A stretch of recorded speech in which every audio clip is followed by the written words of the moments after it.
Spider-Man, Spider-Man does whatever a spider can. Spins a web any size, catches thieves just like flies. Hey there, here comes that spider. Hello and welcome to the Weekly Stuff Podcast with Jonathan Lack and Sean Chapman. We are here to talk about stuff. We're a little later than usual, but only a couple days off. Yeah. And we are here to talk about this week, The Amazing Spider-Man 2, which is one of the worst movies I have ever seen. Do you concur, Sean? Yes. Okay. Yes. Yes. We were going to hold off, because if we start talking about it now, we'll never stop. Right, yeah. We've got other stuff to get to. We're going to talk a little bit of news, a little bit of stuff. We're going to get to our review of the movie later on. Yeah. As always, there's going to be spoilers. Gwen dies. I want to disincentivize anyone I can from seeing this movie. Yeah. So yes, Gwen dies. Electro has no part in the movie. It's fucking true. Peter Parker is the one true Spider-Man because his father gave him a weird blood transfusion or something. Yeah. So yeah, there are all the spoilers for the movie. Now you don't need to see it. You can just listen to us. We'll fill you in. Yeah. And Rhino's only in it for like 2 minutes. Yes. So.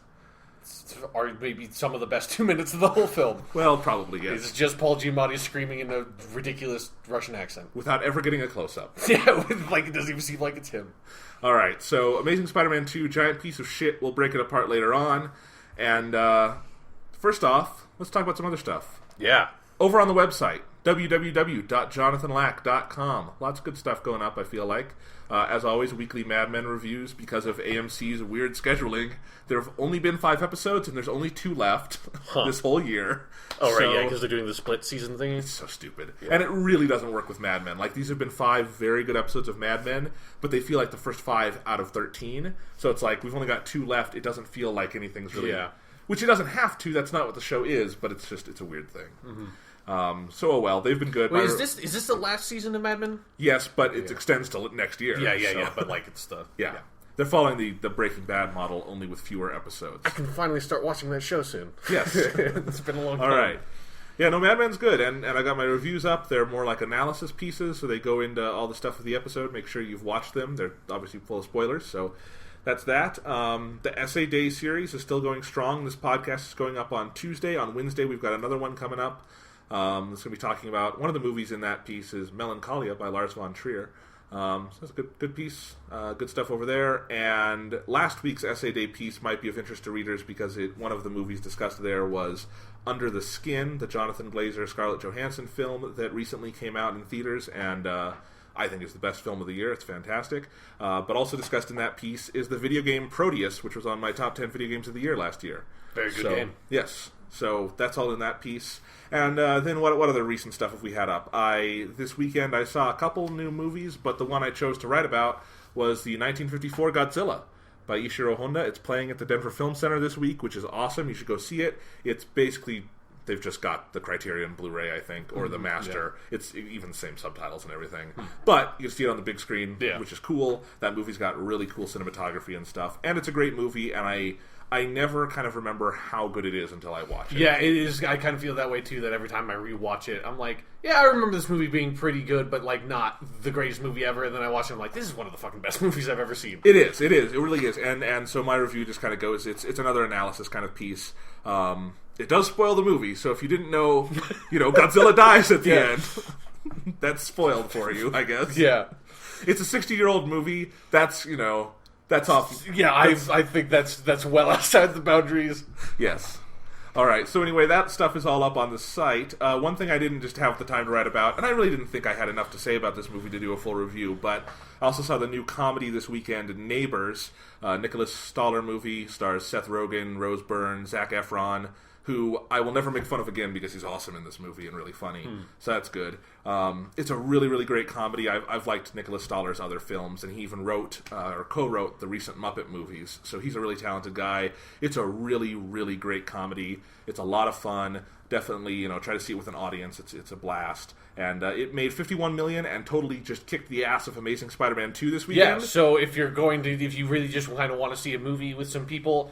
Don't go see Amazing Spider-Man 2. Go see that. Yeah. Or anything else. Just anything. Yeah. Don't give money to Sony for their terrible Spider-Man movie. Yeah, I agree. Yeah. Don't do that. Yeah. Neighbors is good, though. No guilt about that. I've been playing some games recently. Sean, I picked up Hearthstone. Yes. Which you've been talking about. Yeah, I've been continually playing Hearthstone because it's a nice game to just like play a couple rounds every day. Yeah. Well, I like that it's a good game that I can have on tap while I'm playing other games too. It doesn't distract me from playing other games. Yeah. So I started playing it. I agree with pretty much everything you said last week. It's really good. Definitely in the early going, it's a for me at least, it was a little tough to get into because there's just some balance things early on where someone else will have the card that kills you and all your monsters. Yeah. And it's like you've got to... Yeah, there is one of the things, because there are, those handful of like legendary cards and stuff that when those get played, like there are lots of ways to deal with them, but like if you're new to the game, it's really intimidating when someone throws down like a Malagos, which is like this big dragon monster, and you're like... Oh god, that thing's like an 8/8. It's like, its effect just kills everything.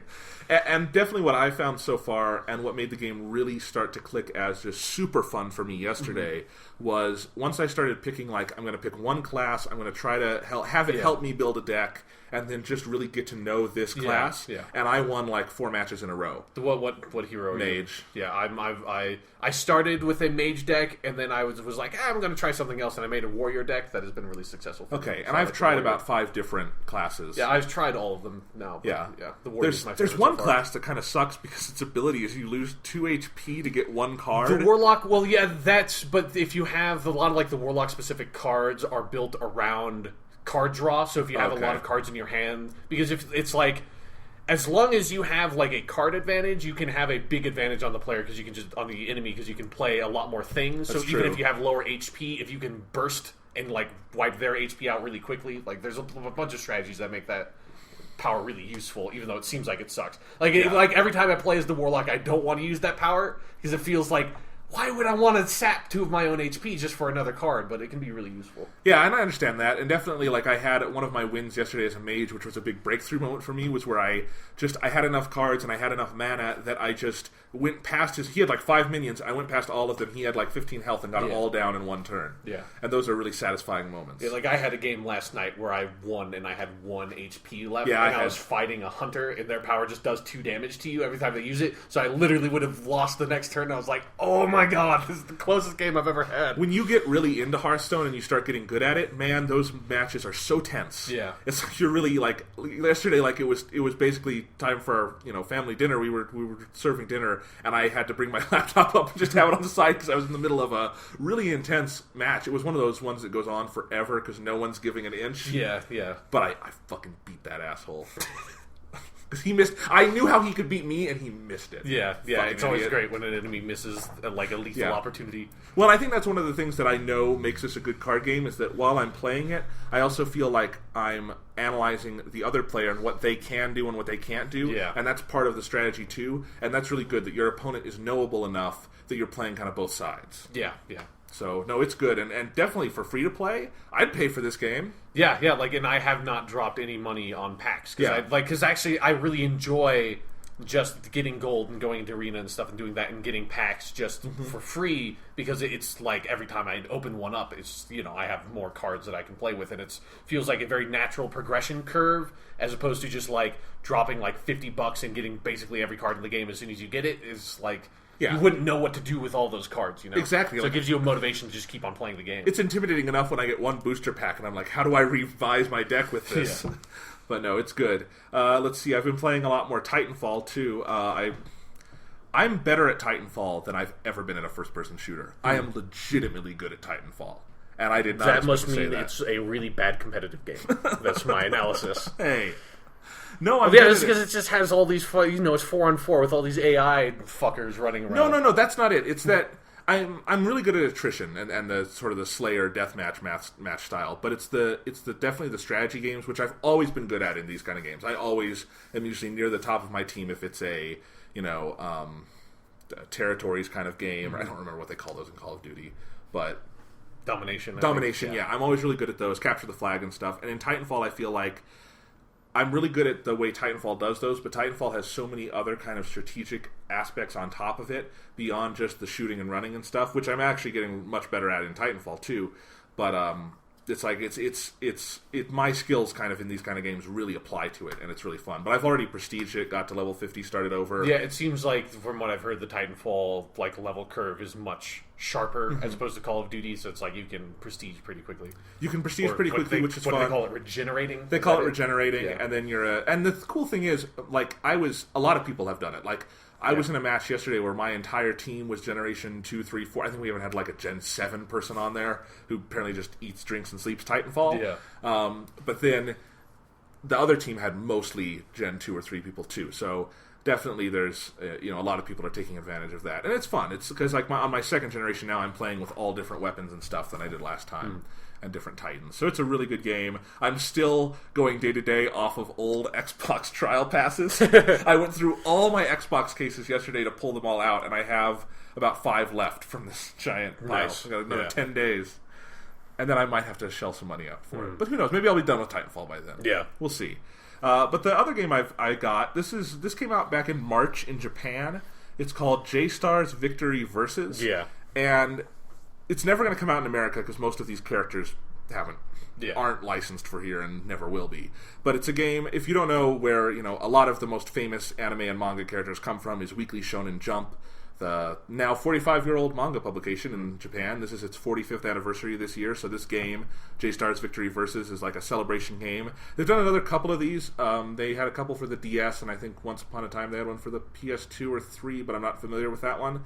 Where they had kind of jump team-up games. Yeah. But this is the first big one in a long time, and it's got characters from all the major Jump franchises, or almost all of them. There's a couple that aren't represented here. But, yeah, so, if you like Dragon Ball, if you like One Piece, if you like Naruto, if you like Bleach, Rurouni Kenshin, a lot of the characters from that are in there. And so, sort of like manga Smash Brothers, right?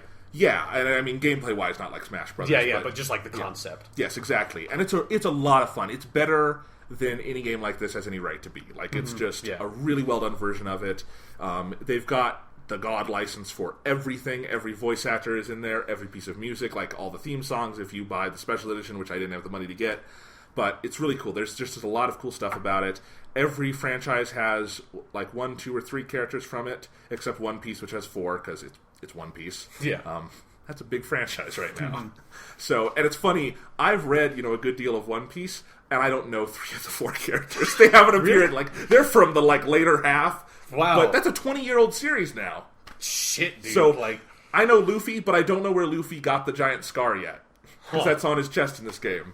So, yeah, but it's neat. I kind of know one of the characters just because I've heard about him. It's Luffy's brother. He has a brother? Yep. Shit. Yeah. I mean, I only saw, maybe 20 episodes of the anime, so I don't know anything about what people. But there's no Nami or Zoro or anything like that. Yeah, that's the 4 characters I can think of. No, 5 is those guys, and then Sanji and the dude with the nose was Aesop. Usopp, yeah. Usopp, okay, yeah, yeah. Those are the. So if I were to guess what the 3 characters were, or 4 characters, I'd guess out of those guys. Apparently not. Yeah, and I've one of the guys is the big general from the current story arc that's running, I think, and I've seen him in a couple chapters. Sometimes I'll just dive into Weekly Shonen Jump and see what's going on in One Piece, and I'll have no idea because it's 700 chapters past where I am. But no, so it's a really fun game though. The fighting system is really good. Each match it's 2-on-2, so you pick 2 characters, they pick 2 characters, and then on top of that, everyone gets a support character. You only control one character, but you could play it with another character on the couch next to you, and they could control the second, or you could fight them, and they could have their own team. And the team dynamics are not the most important thing in the world. You can kind of just think solo and you're fine, but it's still, it's cool. They're one of the neat things is that the maps are big enough that you can be off doing your own thing. You'll beat someone, turn around to see what the action's doing, and you'll see, Frieza and Rurouni Kenshin fighting over in the background, and you run over to them, and the draw distances are good enough that you can see all that going on. So, unfortunately, I really like Kenshin, but I don't think he would win in that fight against the alien person who blows up planets. Yep. But he's got a sword. Here's the awesome thing about this game is that I've played through a lot of the characters I know and like. One of my favorite characters in the game is Vegeta. He's really powerful, and it's probably my favorite video game version of Vegeta I've ever seen, and I've played a lot of Dragon Ball games. It's a really good version of Vegeta. But, Then there will be characters that I don't know so well. Like, I've never read a lot of Rurouni Kenshin, but I started playing as Kenshin, and the awesome thing is no matter what character you play as, once you start to play as them, every character is so fundamentally unique in so many ways. Cool. You start to see the ways they're cool, so like everyone's got a cool like circle button attack, which is like their kind of cool signature move, and Kenshin's is he just rushes with his sword and just starts chopping motherfuckers up, and it's awesome. There are so many just badass moments playing this game, and the sense of discovery is awesome. And I kind of like that I don't know most of the characters in the game, because there's a lot of discovery to it. And I'm familiar, with the general series and stuff. But they did such a good job of just honoring every franchise there. So, obviously I know Dragon Ball best, and the Dragon Ball stuff feels really well done. But then there's stuff like, they've got Toriyama's other series in there, Dr. Slump. And you can play as Arale-chan, the little robot girl. And every attack is so tailor-made to who that character is. So she'll, her jump attack, she jumps up in the air and then just headbutts on the ground. And it's hilarious. But it's so true to the character. And even while it's true to the character, she's also a functional fighter that you could totally win matches with. So it's really balanced while also honoring every series. And I think that's the kind of trick that puts this game above the sort of the average curve. It's really good that way. And all the stages are really nice. And the coolest thing is that you can do total custom soundtracks where any music you have on the PS3 you can replace as the in-game match music and then the burst music. So, there's that mode where if you get points high enough, you can go into a burst mode and you're stronger and all that stuff. And you can pick a different special song for that. And so I've had a lot of fun just experimenting with music. Persona music works great for those burst modes. I imagine so. Lotus Juice, he's all over that game for me. Nice. No, but J-Stars Victory Versus, it's only available in Japan. It's for the PS3 and the Vita. It is cross-save, but it's not cross-buy. I did not have the money to buy both of these, obviously, because games in Japan are expensive. Yeah. So I just got the PS3 version. It's great. It cost me about... Did you download it with a Japanese PSN account, or did you import it? I imported it. I got it from CD Japan. That's where it's cheapest right now, and it was about $83 with shipping. So, not a bad deal for a foreign game. And, what do you need to know to play it? It's not heavy on knowing Japanese. If you know hiragana and katakana, it's smooth sailing all the way. If you don't, I think you could still figure it out. Yeah, most video game menus follow a basic, and for characters they have pictures and shit. So right, yeah, so you'd be fine. And there are lots of menu translations online. Yeah. I've kind of glanced at them, but I haven't really needed them so far. I love just seeing Kyarakta Sarecto and reading that out. Yeah, tried to parse out what the fuck some of those approximations are, but Yep. It's fun. So anyway, let's move on. Sean, you got any stuff you want to talk about? The only stuff I've really been doing, I've been delving back into a lot of Spider-Man shit because I just need to heal the wound, Yeah. So I've been rereading a bunch of the old comics, like the original Steve Ditko, Stan Lee, and then go up to I've just been kind of picking up random issues that I remember really liking and then rereading those, and then those are all really, really good. So maybe pick up some of old classic Amazing Spider-Man omnibuses or something instead of watching Amazing Spider-Man 2. Then also I watched all of Spectacular Spider-Man, the animated series. Because that Blu-ray set came? Yeah, and that show is so fucking good. It's so fucking good, and that Blu-ray set it looks better than I expected it to. Yeah, it looks really good. It's got all 26 episodes on there, which I had only seen the first 13 before. Okay. So and I think the back half is stronger than the first half too. Oh, really? Okay. Impressive for how strong the first half of that show is. But yeah, I've only seen a little bit of the second half. So yeah, and it really sucks that show got canceled because it had so much potential. The show does wrap up pretty nicely. There's definitely story threads that are still there that they were trying to pick up. But the last episode completes a story arc, and that's really satisfying. But it's people should shut the fuck up about Firefly because this show is better than Firefly. Legitimately, just straight up, I think better than Firefly was, and it had more potential for a running series than Firefly had. It's well, Firefly also got a multi-million-dollar movie, and the story is over. Yeah, and people should get the fuck over Firefly and start making their petitions to bring Spectacular Spider-Man back. I mean, it's never going to come back. No, it's literally impossible because the rights are all scattered to the four corners of the wind. All the Disney shit. But, I mean, we're so lucky we got a complete series set. I mean, that's a miracle. Yeah, and on Blu-ray, let alone. So I'm just glad to have it on my shelf. Yeah. So I watched all of that, and that's so fucking good.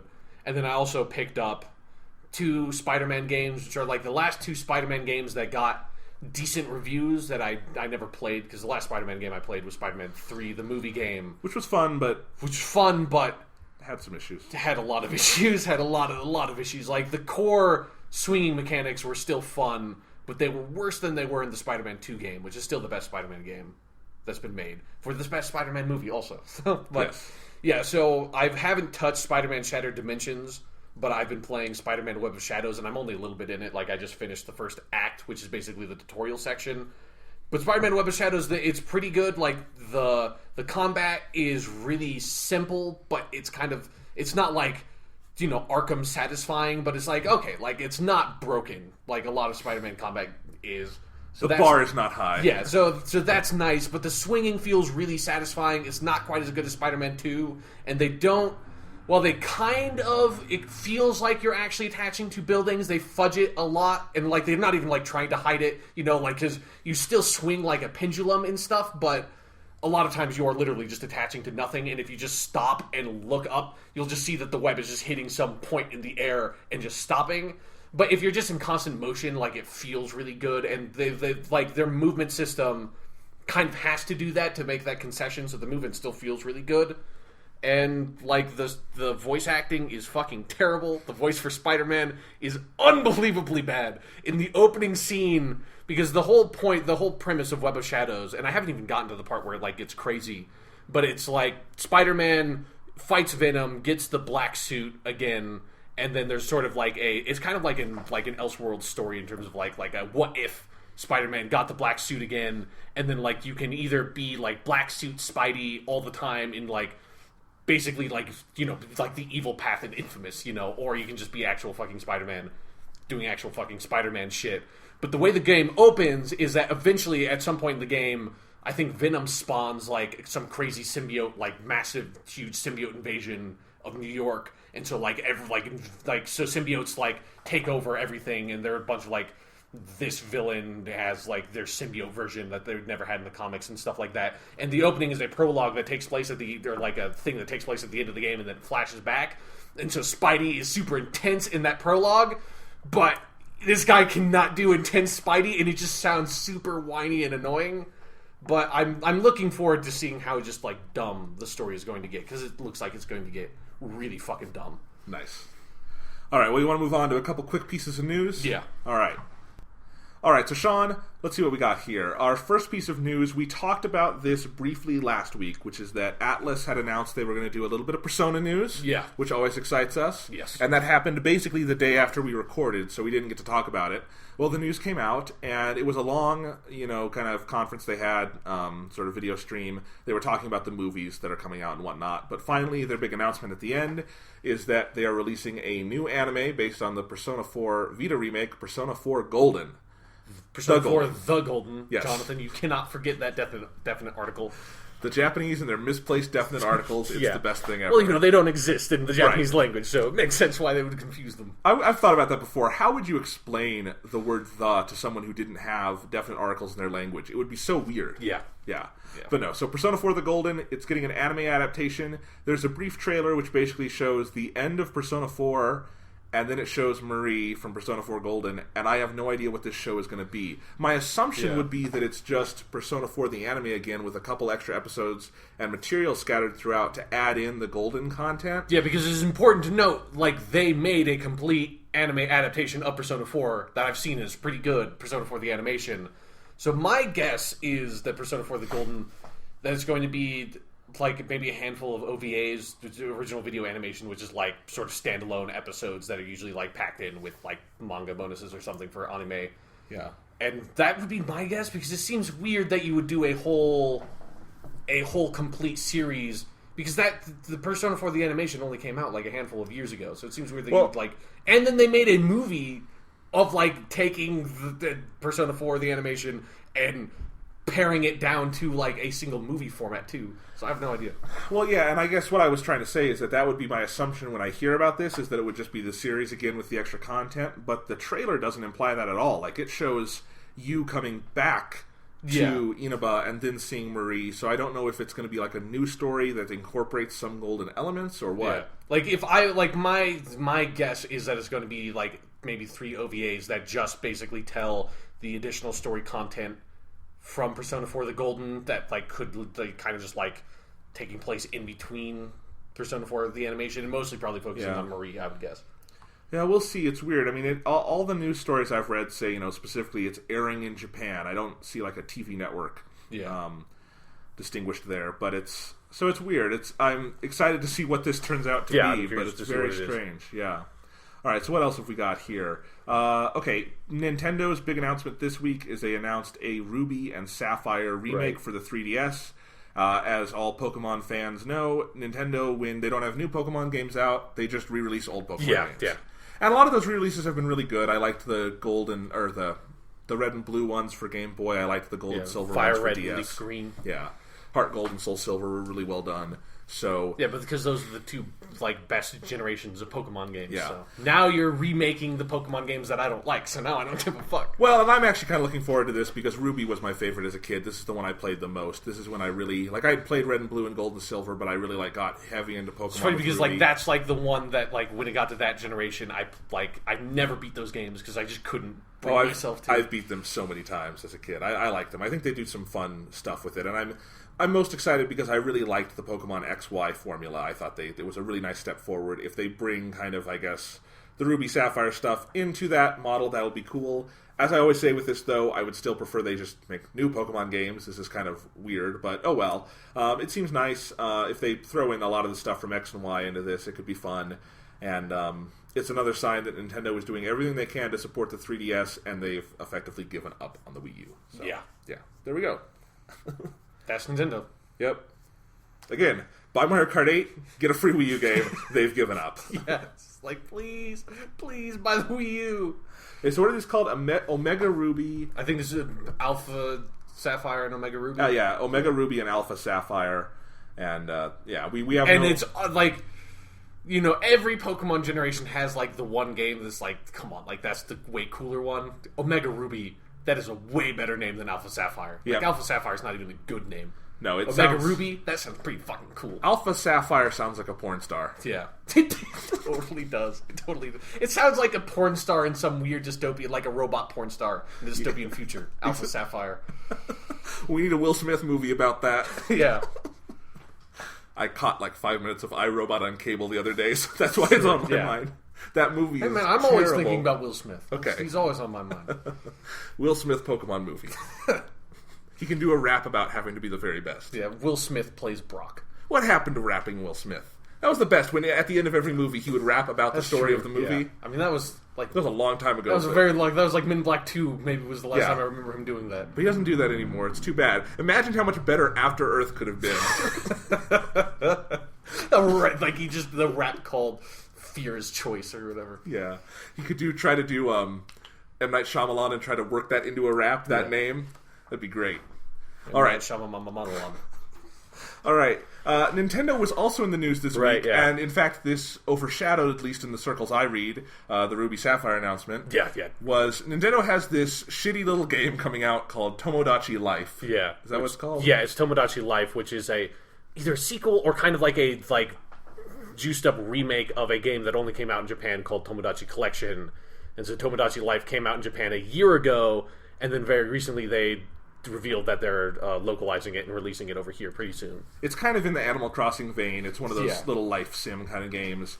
But there was a big kind of controversy because it has marriage in it, but you can only... Yeah, because it takes in Mii's, I believe, and the descriptions of the actual game confuse me because it sounds like there's a lot of the people talking about this whole issue, they describe it like the game is like The Sims, but the people I've heard that actually describe the game, they basically describe you have no direct control over your Mii's, but it's so in the game, your Mii's can get married. I don't think you choose to marry your Mii's, but they can get married. Right. But in the game, only men and women can get married, so there's basically no gay marriage. Right, and this obviously caused a controversy. People put around a petition. It wasn't and it was, I was kind of happy to see how this went down because it wasn't just random internet anger. It was a well organized. Yeah, there were the a lot original, of it was called Me Quality. That original movement. Yeah. Yeah, and it was kind of, nice and down to earth and thoughtful, and there were a lot of good think pieces out there about it. But Nintendo did not handle it well. They came back. Their original statement did not handle it well. No, I've got it right here. Here's the important part of the statement they put out about the petition, which is Nintendo never intended to make any form of social commentary with the launch of Tomodachi Life. The relationship options in the game represent a playful alternate world rather than a real-life simulation. We hope that all of our fans will see that Tomodachi Life was intended to be a whimsical and quirky game, and that we were absolutely not trying to provide social commentary, thus saying gays are not whimsical and quirky. Or something to that effect, right? Well, yeah, I mean, it's basically... it's such a boneheaded statement to release to an American audience, because it's like... It sounds like something from the 50s from America, yes. Of like, this is not a political statement. It's like, fuck, it totally is. Yes. Like, it 100% is. If, like, from an American perspective, it absolutely is. Now, the thing with this issue is, that statement was so stupid, because they issued another statement later after this, controversy blew up because of that first statement that released that was fucking stupid. And their second statement was basically, hey, this is the way the game was originally designed. We can't really change it.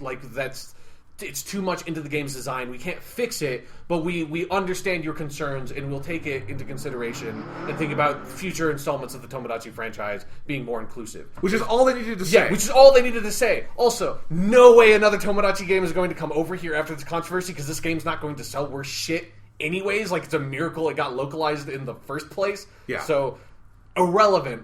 But I think one thing that kind of frustrated me about the internet blowing up about this is that everybody lost a certain point of perspective about the fact that this was a Japanese game originally made for a Japanese audience, and in Japan, gay marriage is not legal. It's not even it's not a big political social issue over there yet, or maybe it never will be. Who knows?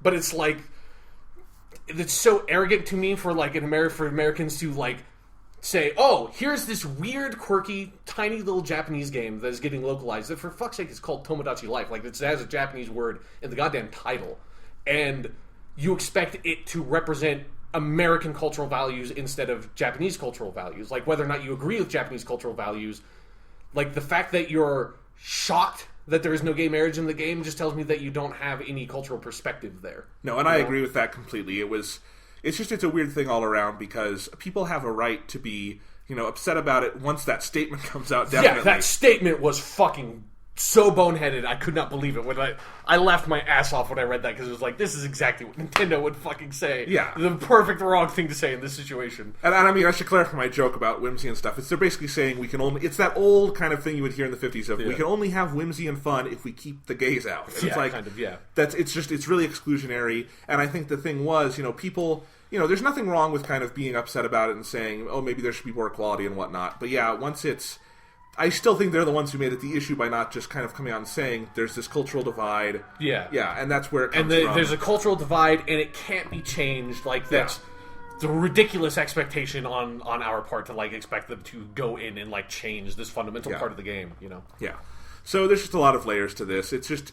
And the thing is, Nintendo could have kept out of it so easily, and instead they kind of made this whole I called the Nintendo gay marriage kerfuffle. Yeah, they really stuck their foot in their mouth with this one. Yes.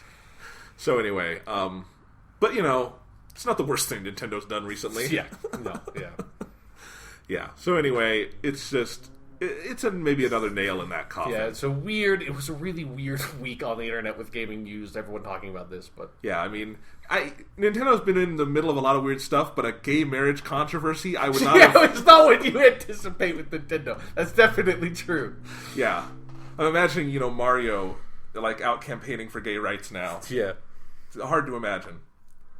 All right, so anyway, let's see what else we got going on here. This is the big news from today. This broke just today. Microsoft, seemingly out of the blue here, has announced that a Kinect-free Xbox One will be coming June 9th to all territories that have the Xbox One currently, and it'll be priced at $399. That price may be familiar to you. Yeah. It is the price of the PlayStation 4. Yes, Jonathan, it is. So, everyone knew this had to come at some point. Are you surprised it came this soon? I'm really surprised that they didn't announce this at E3. Yeah. Because it seems to me... you know, if you want to get the kind of crazy applause that Sony got, you know, at their conference last year, this is the kind of thing you want to announce. It's like, hey, you know, you guys, like what you've been asking for since we announced the Xbox One, all you people who fucking hate the Kinect, well, guess what? You don't need it anymore. The 400, blah, blah, blah, blah. And it's like, yeah! I'm surprised that they didn't, you know, take that opportunity, because they also revealed, like, kind of news that, again, releasing it at the same time, kind of like, this news is not getting reported as much, that they talked about they're revamping the way Xbox Live Gold works. They're making a lot more like PlayStation Plus, that most of the, like, Netflix and those kind of services, you don't need to have Gold to use anymore, which is huge.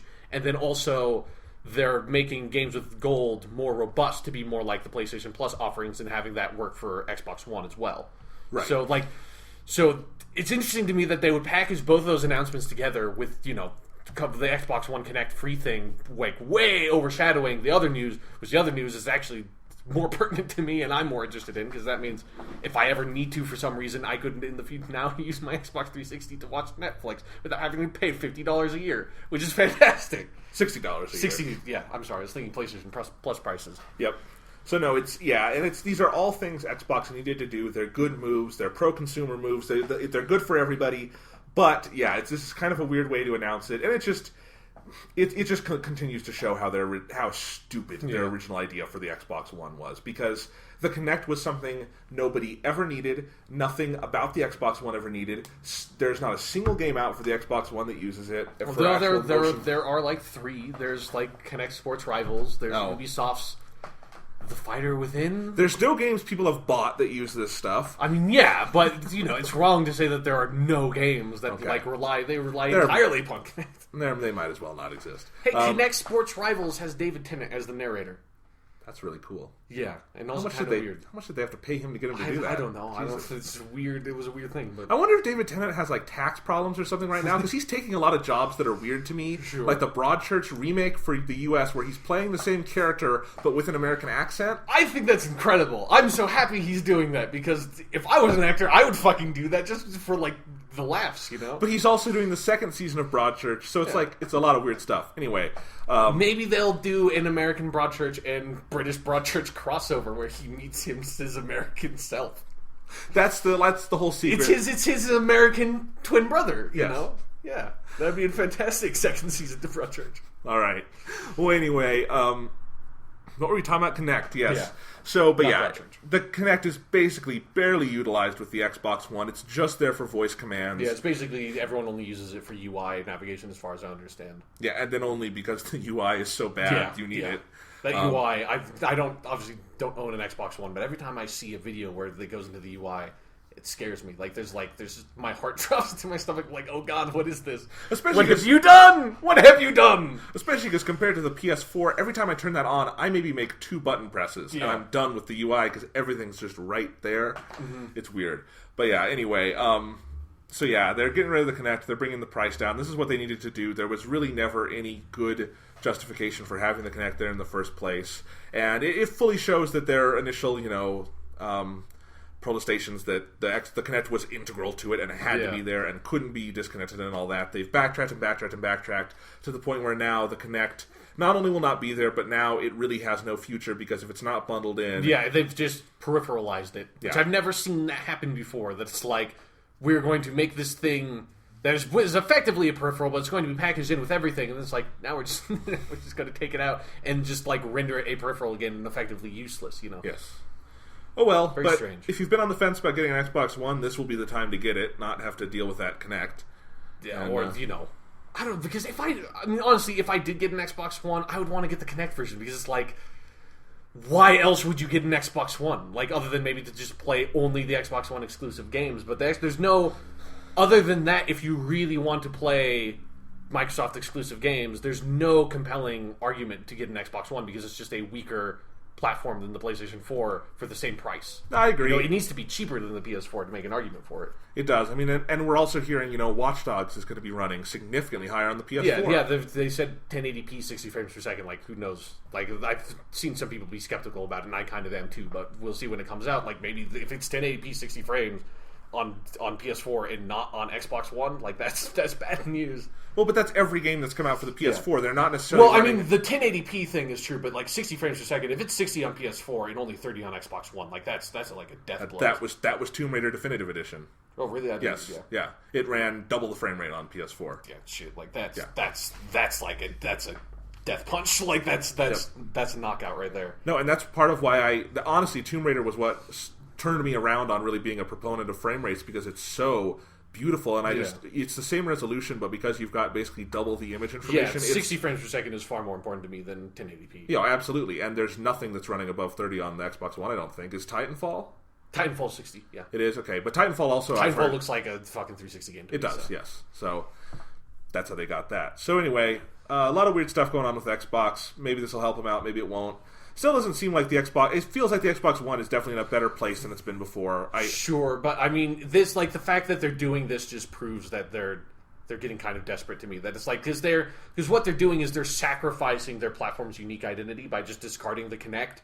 They're just saying, it's like, they kind of give up, you know? Yeah. They're just like, we're just going to make a traditional, normal-ass video game console. But unfortunately, since they weren't trying to do that from the start... Now they've got, because imagine, people getting the fucking Xbox One without the Kinect. Like, that system is still technically designed to be used with the Kinect from the ground up. Like, how bizarre must that UI be to someone who doesn't have the Kinect? And it's like a Windows 8 computer without a touchscreen. Basically, ways, yeah, especially like if it was original Windows 8. That's what I mean, yeah. Newer Windows 8 has been revised to make it more friendly for everyone, and it's a good UI now. But like exactly, yeah. If you had the old school Windows 8 that like basically only had the Metro interface be usable for a significant quantity of stuff, and you didn't have a touchscreen, it's like, this is ridiculous. This thing is designed to use something that I do not possess because the machine I bought doesn't have it. All right, so here's a question. Yes. PS4 is far and away in the lead. Yes, definitely. No question. They're dominating hardcore, and they've got the stuff coming out throughout the rest of the year to continue that dominance. Yeah, definitely. Now, Xbox is not in any way in like the Wii U situation. It's selling well. It's doing fine, but it's lagging. This is another move that kind of shows desperation. Yeah. Is there anything they can do to really turn this around, or are they kind of... They're not going to go away. But they're not doing that bad. Are they kind of stuck being second fiddle for the foreseeable future? I think so, because I think their only hope to overtake the PS4 was the Kinect, ironically. Like, if the Kinect could have worked, if they found some, like, were able to patch the fucking Xbox One and figure out something that made that Kinect seem really essential and integral and really innovative and new and useful, that's the argument for the Xbox One. Taking the Kinect out... Just like you're basically giving up and saying it's like we're going to double down on being second place. Like that's what it feels like to me. That it's like it's not a winning move, but it's like you're instead of like trying to make some sort of crazy gamble and win the console war, instead you're sort of like plugging up the leak basically. Yeah. I mean, it's also what do you know of any major exclusives that are coming out that could really buoy the system? Because I'm not Titanfall is it that I know of. Halo, like Halo's not, but even then, I was going to say that Halo's not what it was. It can't. I don't think it's enough to really save that console. Well, I mean, I'll tell you Gears what. Of War isn't... If both you and I, who are some of the biggest Halo fans, or were back in the previous generations, aren't going to buy an Xbox One for there's a lot more people who are in our situation as well. Yeah, and there are a lot of people much more casual than you and I are. Yeah, that are not. Yeah, like Halo is not the force that it was before, especially not like the hardcore Halo community really rejected Halo 4 like a lot. So it's true, and it's also possible that the Halo game coming out this year is not Halo 5. It might be Halo 2 Anniversary. That's been hinted at a lot lately. Yeah. So if they're launching Halo on the Xbox One with not a new Halo game, that's not good. Yeah, and then so they still like because Epic. I think it's because it's like Epic is not going to make the new Gears of War game, but like Microsoft still has the rights to Gears of War, so it's been. I'm not sure if it's been confirmed or it's just heavily rumored that there's going to be another Gears of War game. Like that's not going to have enough, I think, to sway people. Like they've got all that Sunset Overdrive stuff came out, but that's not a game that's going to appeal to a really hardcore gaming audience. So I don't know. Even Titanfall, which is a great game and was a big push, did not do particularly. Yeah, I mean it did well, but it did not do nearly well enough to save them. It didn't even do infamous Second Son numbers. Yeah, like they haven't released like the specific numbers for it, but yeah, it's not. I know It did not say that console, obviously, because if it did, they wouldn't be doing this. Yeah, there was a sales call, or not a sales call, but a financial call recently where I know the reported numbers for the first couple weeks of sales for Titanfall were under 1 million on PC and Xbox One combined. Yeah. So, I don't know if that takes digital into account or it doesn't take 360. Titanfall has definitely sold over 1 million now, right? But they haven't released specifically what it's done. And if it did crazy well, you always release those numbers if you do really well. It didn't become the new Call of Duty they needed it to be, which is too bad because it's a phenomenal game. But it's interesting. I mean, actually, between the two big exclusives that we've had for the two big consoles this year, Infamous and Titanfall, I like Titanfall more. But it's I wonder if it's almost like the Xbox exclusives are too Xboxy in a weird way. Like they just appeal to this audience that's just insulated and isn't necessarily going to bring in the outside people. Whereas I feel like something like Infamous Second Son, it's an old PlayStation franchise, but it's also new enough and different enough that I can see people who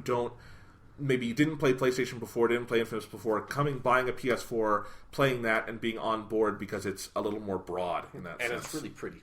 Yes. And superheroes are in. So yeah, superhero games. It's a good idea. Superheroes are in, but sometimes superhero movies can be the scourge of existence. Oh, so I wasn't planning on setting you up for a segue, but sure. All right, Sean, we're going to talk about The Amazing Spider-Man 2. So here's your warning. We're going to start talking about the movie. Again, Gwen dies. So don't stop the podcast and go see the movie. That's normally what we would tell you to do here. You don't want to see this. You just want to listen to us. This is a terrible, terrible movie. And I guess my starting question here, so we can prepare people, Sean, is this the worst movie we've ever talked about on this podcast? You talked about After Last Season on a previous podcast. That's not a fair comparison. After Last Season is a worst movie. But, After Last Season is a movie with, 3 actors in it that is shot. They probably didn't even have a fucking boom mic, when they shot that movie. It barely even counts. So it's yes, After Last Season is a worse movie than Amazing Spider-Man 2, but if you're even making that comparison, you've already fucked up, Because Amazing Spider-Man 2 is a movie that has hundreds of millions of dollars behind its budget and its marketing and everything. After Last Season was made with the pennies they got out of their fucking couch, All right, so let's just limit it to the new movie. So out of theatrical, Hollywood releases, oh god, yes, yeah. So other points of comparison would be Transformers Revenge of the Fallen. Yeah, Transformers 2 is worse than that. Okay, it's worse than Transformers 2, and it's worse than Prometheus? Yes. Okay. And also, this is just for me, it's way worse than Man of Steel. I'm sorry, Man of Steel. You're okay now. On my book, compared to this movie, we were we're good. We're good, right. Man of Steel. Here's where I want to start, though. Sure.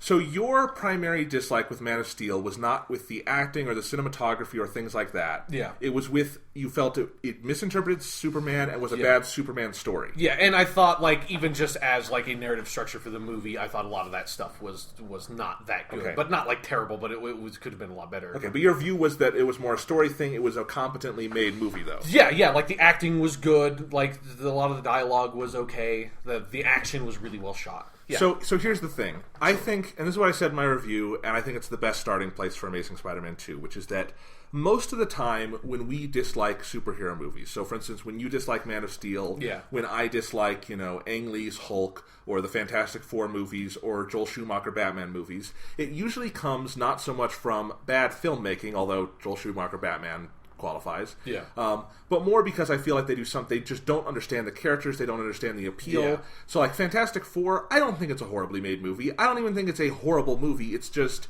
it's such a bland version of the Fantastic Four. Mm-hmm. It's you didn't really get what was fun and cool about these characters. Yeah, it's a poor adaptation. Yeah, so that's usually where it comes from. Amazing Spider-Man 2 has that problem, but yes, it does. Much more fundamentally. Yeah. It is just a poorly made movie. Yes. Horribly made movie. Yes. It is atrociously written. The dialogue is nails on a chalkboard. The story is not even there. It's 4 or 5... It's all, as I said in my review, it's comprised exclusively of subplots. There's no cumulative impact whatsoever. Yeah. The subplots don't interact. They're all scattered to the four corners of the wind, and then they try to bring it together at the end with Gwen dying, and at that point I found the movie legitimately and hugely offensive, because I think some of the stuff it does there is legitimately exploitative, and in a disgusting way. So that's the problem, and then it's poorly acted. I don't even think it's well shot. I don't like the cinematography all that much. The music by Hans Zimmer is atrocious. I don't know why you would ever hire Hans Zimmer to do Spider-Man. He's a good composer, but he's a good Batman, Superman composer, not Spider-Man. Yeah. And he did a horrible job here, and the acting is bad all over the place, and it's all good actors. Everyone in this movie is a good actor, and there's nothing they can do. They're all awful. Like, I feel so bad for Dane DeHaan, who played the Green Goblin. Yeah. I know he's a good actor, but that's a terrible performance, and I don't think there's anything anyone could have done with it. Also, I'm not even going to say that he played the Green Goblin, because that... Okay. At no point did Harry Osborn become anything resembling the Green Goblin. No, he did not. Okay, he played a character called Harry Osborn. Yeah. He didn't play Harry his Osborn. character didn't even resemble Harry Osborn in any way. That's a good point. So everything in the movie is underdeveloped. Not a single, and I mean not one solitary character motivation makes sense or is well developed. Yeah. So, like, Gwen's motivation for the entire movie is just, I'm going to go to Oxford.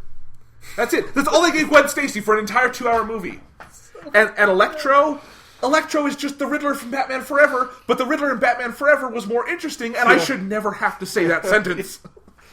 I should never have to say the Riddler in Batman Forever was more interesting than anything else. That sentence should never come out of my mouth. Amazing Spider-Man 2 made that sentence come out of my mouth. I like Batman Forever significantly more than this movie. Yes. I kind of enjoy Batman Forever. This is a piece of shit. I like Batman and Robin more than this movie. I do too. Batman and Robin is a more enjoyable movie than this. It's more enjoyable. I think it's a better movie. It's better acted. Sure, yeah. Arnold Schwarzenegger is more interesting than Jamie Foxx as Electro. Yeah. And I think Jamie Foxx is probably a better actor overall. But, what can he do with this? Yeah, like, their version of Electro, especially by the time you get to, like, the second act, when he actually becomes Electro, he's just, he's about as interesting as the Batman and Robin, like, the fucking Bane. That just, like, who's just not even a character, he's just a thug. He just becomes a thug. So, okay, I kind of gave my overall thoughts. Where do you start with it, Sean? Okay, yeah, so basically here, this is my... If you don't want to listen to us talk about Amazing Spider-Man 2 and yell about it, what you can do is go listen to our last podcast and listen to our discussion about Spider-Man 2 and just pretend that instead that we are not ourselves and we are our bizarro selves, where everything we say is the opposite. That's basically what Amazing Spider-Man 2 is. It is like the weird, bizarro, negaverse version of Sam Raimi's Spider-Man 2. Because, where everything it did good, this movie does bad. Yeah, and like maybe the one thing that I actually think is like kind of okay about this movie has nothing to do really with this movie, is that Andrew Garfield and Emma Stone still have really good chemistry. No, I don't think they do in this movie. I think they do. I think it owes nothing to the movie. It's just like them as people just have chemistry. Like the dialogue, and characters. And I didn't think so. I thought the dialogue was so bad, and I thought Mark Webb directed them so poorly. Like there's that scene where they meet up right before Electro's big entrance into the movie in Times Square, and they're talking and they're going back and forth, and I wanted to go up on screen and punch them both in the face. Like by the end, I was praying for Gwen or him to die, because it was like I hated them as people. They became repulsive as characters. Oh god, yeah, their version of Peter Parker, I despise him, and they made more than anything I've ever despised in my life. They made that relationship toxic. I think they drove every inch of chemistry out of Andrew Garfield and Emma Stone, to the point where I went back and just looked at clips of Amazing Spider-Man 1 online and was sickened by them just in retrospect. And that's a movie where that is another fascinating thing about this movie. This movie makes Amazing Spider-Man 1 awful in retrospect. Does. I hate it now. Which is a movie I liked. I rewatched Amazing Spider-Man 1 the night before I saw 2, and I was like, yeah, this movie definitely has a lot of flaws, but it's still enjoyable. But then it's everything about it just is now terrible, because this movie, Amazing Spider-Man 2, so drops the ball on everything that Amazing Spider-Man 1 set up. That's well, fuck, now Amazing Spider-Man 1 is shit. And I'll tell you what, I have always argued with people who say, a bad ending or a bad sequel ruins another movie for them. I've never believed that could happen. Yeah. I think that's asinine. I believe it now, because Amazing Spider-Man 2 was that bad, and it took the things that were good about the first one, their good foundations, and just shit all over them, like Andrew Garfield and Emma Stone's chemistry. They really were off-putting to me in this movie, because I think the direction and the way it was shot and the way it was scored, and especially the way it was written, there's nothing for them to do. Okay, well, I don't, and like I said, I'm not saying the dialogue or any of that is good. But I think, I still think they as people just have a certain chemistry that is appealing in a way that Tobey Maguire and Kirsten Dunst didn't. It's not like a big flaw of Spider-Man 2, but it's like I said, it's like the opposite for me. It's like it's the one thing. It's the one thing that's like the little tiny bit, the weird little bump that Amazing Spider-Man 2 kind of has over the actual Spider-Man 2. This one, I'm just going to call it actual Spider-Man 2. Because Amazing Spider-Man 2 is not amazing. Okay, it's amazing, but not in good ways. And it's not a Spider-Man movie. No. It is a 2. It's actually a sequel, but it's a really bad one. So anyways, yeah, but you can listen to that and just, it's the reverse movie. And again, we don't need to reiterate how big of a Spider-Man fan I am.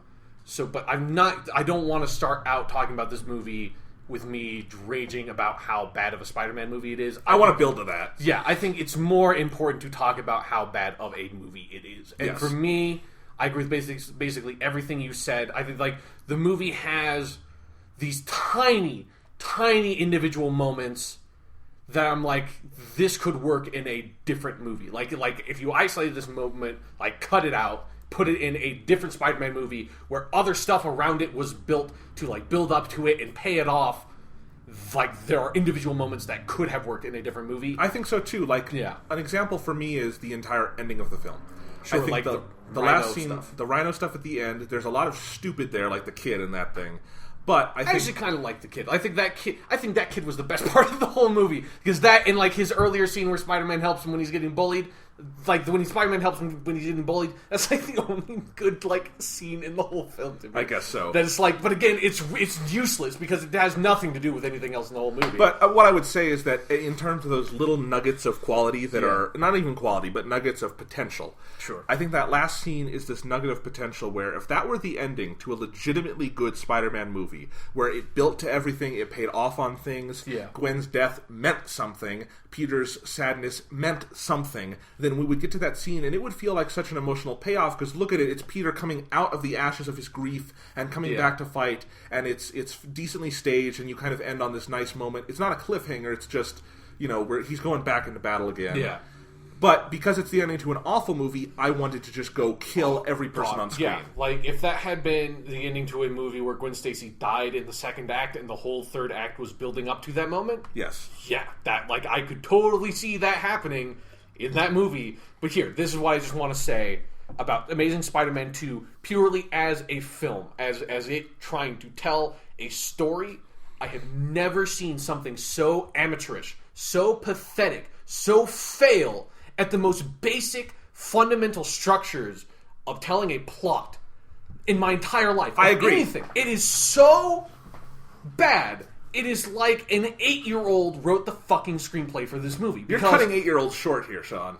It's like, because it's basically, it's just, like you said, it's a series of subplots, or like 3 plots and 1 subplot, maybe? Like, for it to be a subplot, there has to be an actual plot. But there are 3 main plots of this movie. There's Harry Osborn, there's Electro, there's his relationship with Gwen, which all carry the same amount of screen time, the same amount of importance, all of which have nothing to do with each other, so it's not like any one of them is subservient to any other of those threads in the entire movie. And then he has this one, what I would designate as a subplot, which is the Richard Parker like his parents' bullshit, which has literally nothing to do with anything else in the entire movie. So I call that like the one subplot, because it's so ancillary, so off to the side, that you could literally just cut all of it from the movie and it would make no fucking difference, other than that Andrew Garfield would only be in the movie for like 15 minutes out of costume if you cut that whole thing out.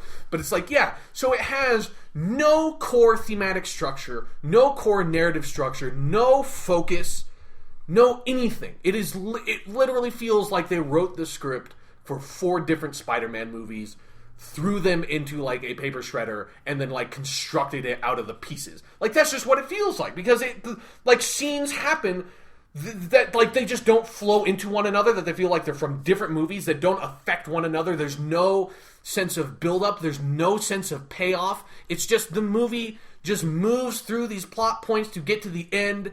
And then when it gets to the end, it has its, what is supposed to be a big, tragic, dramatic moment, but then it even fails. It fails that in every conceivable manner, because it doesn't build up to that moment satisfactorily, and then it doesn't pay off that moment effectively in any way, because it shoves like the entire denouement structure into the last 5 minutes, and so the payoff for the death is just useless. They completely wasted everything in this movie. Just everything was wasted because fundamentally the worst part of this movie by far to me is that it has no idea how to tell a story in a way that I've never seen a movie do. It is shameful that there are people who can call themselves professionals, people who were paid to write a screenplay that is this fucking pathetic. I agree with every inch of that. It's what I kind of tried to say in my review, but you can't express that kind of anger in writing, I don't think. Yeah. But no, it's like, I agree, and you put your finger on it exactly, which is that I just started seeing it and it was like, I've never seen anything like this at all. This is so amateurish, this is so poorly done. And I agree that the whole professionals should not put their names on this, but you know who wrote this? This is Alex Kurtzman and Roberto Orci, who I think have always been... And other people that I don't know like what the story was behind it. But when I saw at the end of the movie, it's like, oh, there's those 2 guys and 2 other writers. Maybe that explains some of it. It's like, well, but here's the thing. I think Kurtzman and Orci have always been dreadful, terrible, god-awful writers. Not like this. They wrote Transformers 2, Sean. But I know. But that's what I'm saying. The Transformers 2 is awful, but at least I can call it a story. Like, I literally can't... Like, if you ask me to explain the plot to Amazing Spider-Man 2, I can't do it. Because there's 4 different fucking plots. Transformers 2 didn't have that problem.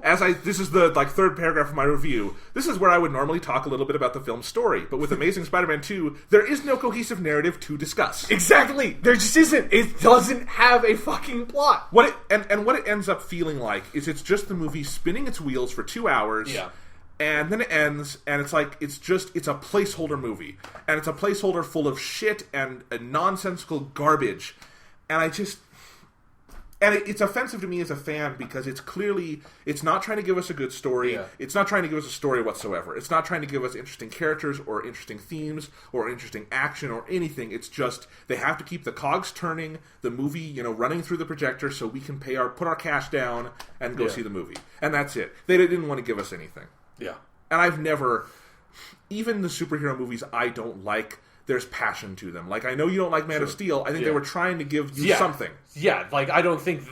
Man of Steel did not feel like some, obligatory Superman movie as, a cash cow. Like, I don't think that was it. And I don't think that about Ang Lee's Hulk, which I dislike. Yeah. I don't think that about most of the superhero movies I dislike.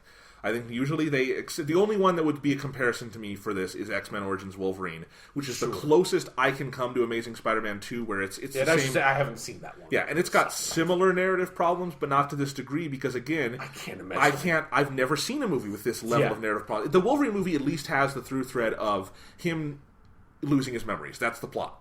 Sure, and getting that prequel element. That gives it a spine. It's a terrible spine. It's not well done, but it's a spine. Amazing Spider-Man 2 does not have any spine. Yeah. I mean, let's take one of the subplots and isolate it so we can talk about how... we should isolate all the subplots. Because that's the only way you can talk about this movie is to isolate the individual plots and talk about them individually because they have nothing to do with one another. I mean, the thinnest one by far is Electro.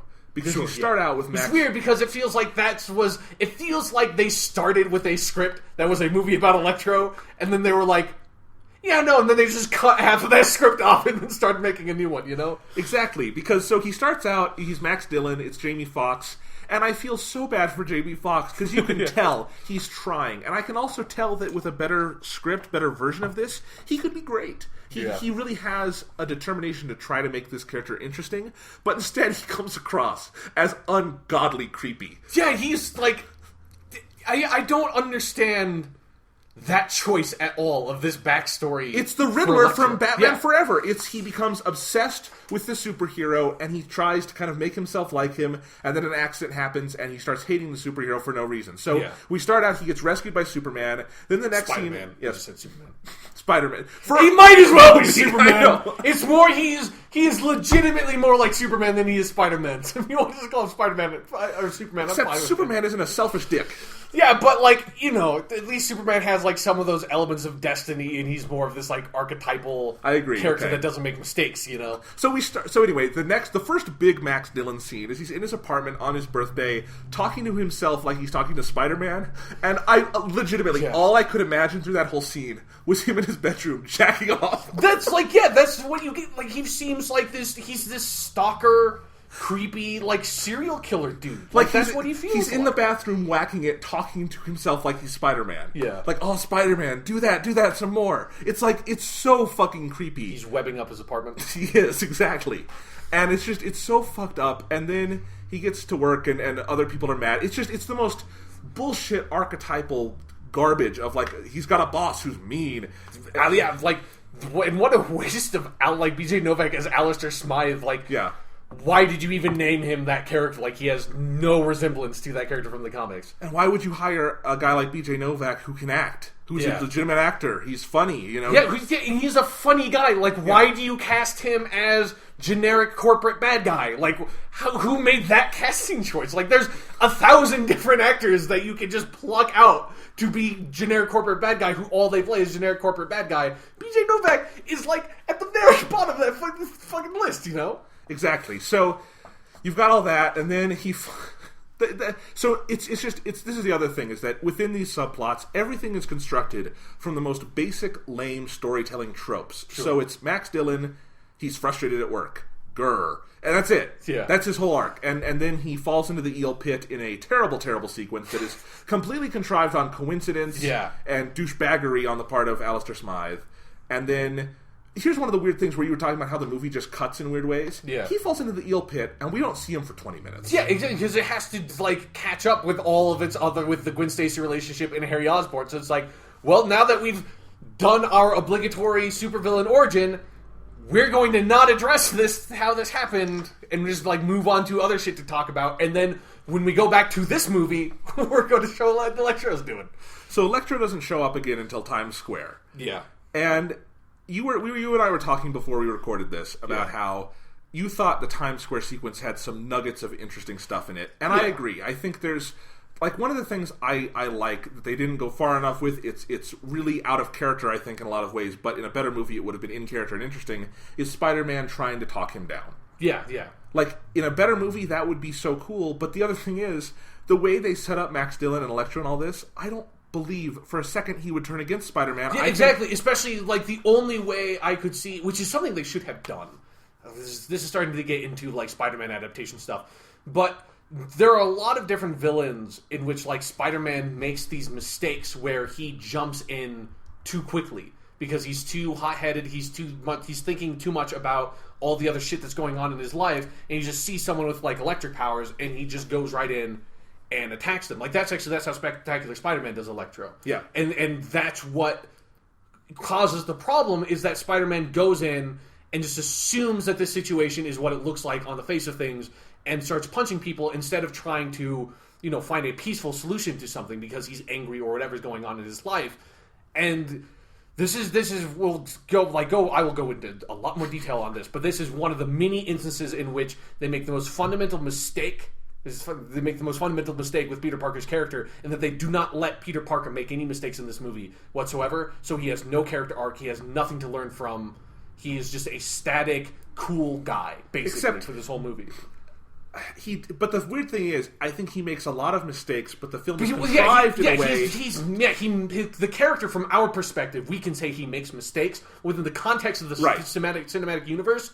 He doesn't, because there's no consequences from it. Well, that's what I was trying to say, is that there's this really toxic and disgusting morality to the film where Peter can just get away with whatever he wants, and it's okay because he's Spider-Man, rah rah rah. Yeah, and he's really cool for some reason. Yeah, and the Electro scene is part of that, where it's, you know, but I mean, the whole scene is weird because he does the right thing in trying to talk him down. Yeah, but it doesn't. But, like, because Electro just needs to be a villain, he just becomes a villain without it making any sense. So it's like, you either had to do something else for Spider-Man to try to talk him down and then still make it seem like, okay, yeah, but Electro would never buy it. Maybe have Electro hate Spider-Man from the start. Maybe, like, he thinks it's Spider-Man's fault that he has lightning powers. Like, you could have done so many things to still have that scene and have it make sense. Or you have Spider-Man do the thing where he swings in and starts to throw in fists when he shouldn't. Like, you have two choices. You can't do both of them at the same time. Yeah, He tries to do both. Yes, they try to do both, and given what we know about Max Dillon, all he wants in the world is Spider-Man's approval. He gets it, and then he turns evil! Yeah. For no reason! No reason whatsoever. There's no motivation given beyond someone else shoots him, so he hates Spider-Man, but Spider-Man didn't shoot him, and he knows full well that Spider-Man didn't shoot him. Yeah, like, he can see Spider-Man yelling, like, everybody, nobody shoot, I will take care of this. And so then when someone shoots, he's just like, well, this is obviously your fault, Spider-Man. You're the one who told them not to shoot, and then they shot me. And then there's this other weird kind of underlying arc there where they try to make it seem like what triggers it is Spider-Man gets on the TV instead of him, and he's like, no, I'm mad because you're famous, Spider-Man, but I wanted to be famous. But which is never set up! It's never set up! It's just like, it doesn't feel like he wants to have everyone's attention, he just wants Spider-Man's attention. Yeah, he wants some attention, he doesn't want to be invisible, but there's a difference between not wanting to be invisible and being like a glory hound. Like, that's what it feels like that they were setting him up as, which isn't his fucking character. No. Within the movie, we're not talking about... ignore... Like, I don't give a fuck about Elektra. Like, Elektra is one of the last villains I would put in a Spider-Man movie. So I don't give a fuck about how they, like, did not... This is not anything like any Elektra I've ever seen. Whatever. But if you're going to make your own character, make your own fucking character, you know? Like, don't just make this hodgepodge of, like, different motivations from, like, different versions of this character that just, like, come together whenever it's convenient for you to make your fucking action scene. Yeah. So anyway, that whole scene, though, the Times Square sequence, I hated it. I thought there's this really weird stop-start quality to it where, like, Electro, they're gearing up for a fight, it goes away. Yeah. They're gearing up, it goes away. Fight starts, and then it, like, dissipates for a couple minutes while Spider-Man's dealing with something else. Then it comes back up, and then it ends with Spider-Man spraying him with a hose. What the... That doesn't even make sense. Yeah. And then Electro's out of the movie for the majority of the rest of the film. And then when he comes back, he all of a sudden becomes a sub-villain, you know? He was set up for, like, the first half of the movie as, like, Electro is going to be the main villain, and then as soon as he gets captured, it's like, he becomes completely subservient to Harry Osborn, and Harry Osborn becomes the primary antagonist in the movie. Like, when the fuck did that happen? Ugh. Yeah. So... And then, so he finally, we've got a couple scenes with him in the jail, which is stupid, where he makes... Oh, God. And there's this other... Ravencroft, what the fuck did they do? Who was that Nazi guy? I've read the comics, and it was something that, like, after that happened, I was like, there is no crazy, like, German Nazi mad scientist character. That's not a character that exists, and he's not from Ravencroft. Like, Ravencroft is not some crazy Oscorp research facility in the comics. It's, like, a legitimate... like, asylum and mental institution, you know? And then I looked up, and it was like the character he's supposed to be is a character called Dr. Ashley Kafka, who's a character from the comics, who is like this really nice woman who runs the Ravencroft Institute and is actually trying to help people. And then I saw that her character recently got killed in an issue of Superior Spider-Man. So I was like, well, thanks a lot, guys. It's like, here's this, like, nice little female character that's like, that's what we need to take the precious few female characters we have in comics and then turn them into men in the movies. And then we need to make her a weird villain that comes out of nowhere that's this crazy Nazi. And then it's like, the character also recently died, so you just pissed all over this character from the comics for no reason whatsoever. It didn't need to be Ravencroft. It didn't need to be Kafka. It didn't need to have any of this. Right. But ignoring all of that again, the comic side... The Ravencroft scenes in the movie are ridiculous because it's this stop-start mentality again, where you go in and you have Electro make this big series of threats, and it feels like he's about to break out and go do something. Yeah, which it sems like he very easily could do with how powerful they make him in this movie. But then it's buzz, and they put him back in the water, which apparently he can breathe underwater. They don't explain that. That's true. Yeah.